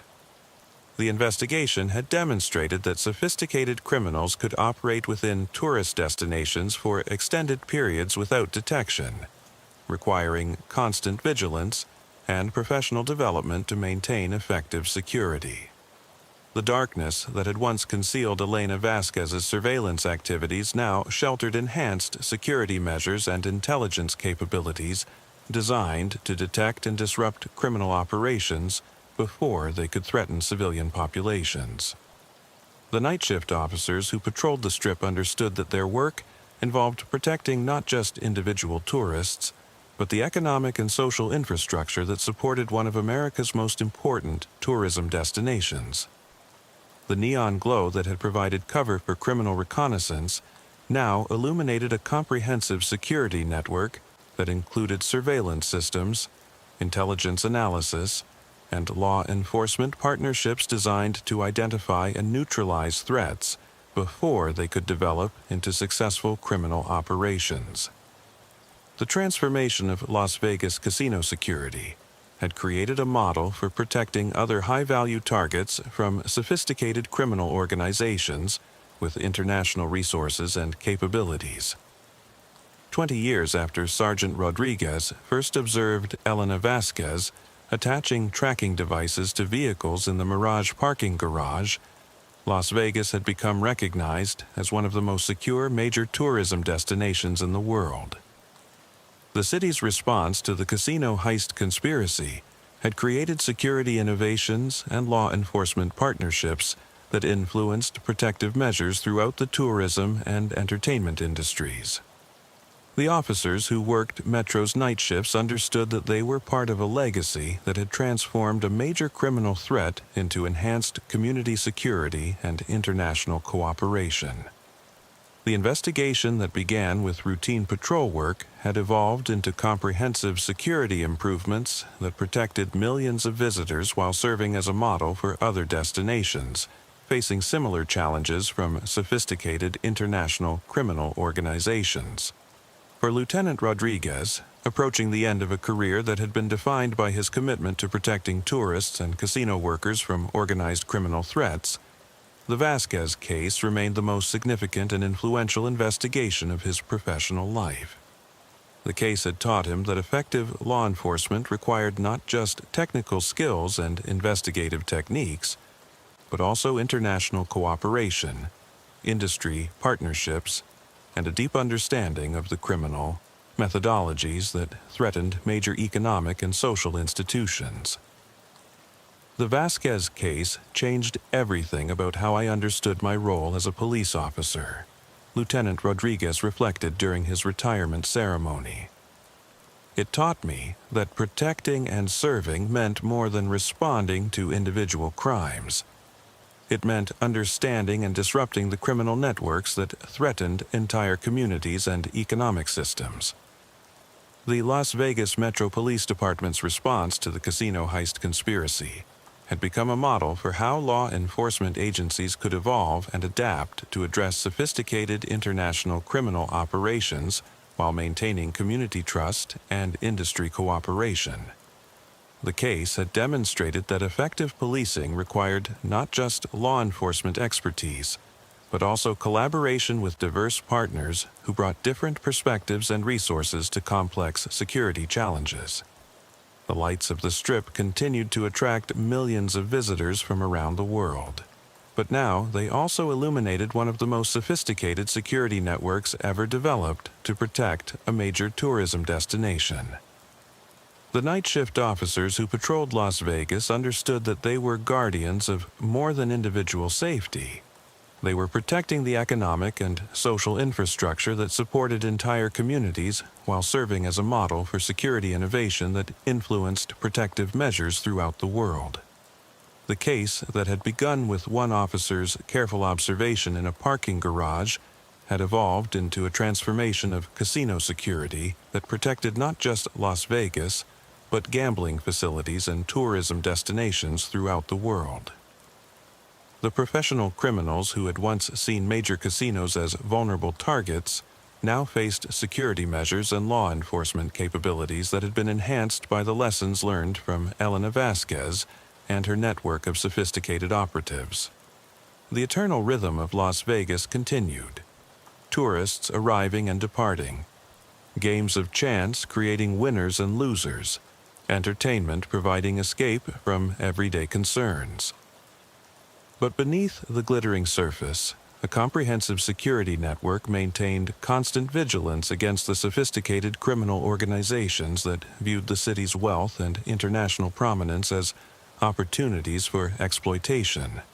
For the men and women who chose to work the night shift in one of America's most unique and challenging law enforcement environments, the Vasquez case served as a permanent reminder that routine patrol work could intersect with international criminal operations, and that their vigilance and professionalism were essential components of a security system that protected not just individual visitors, but the economic and social foundations of their community.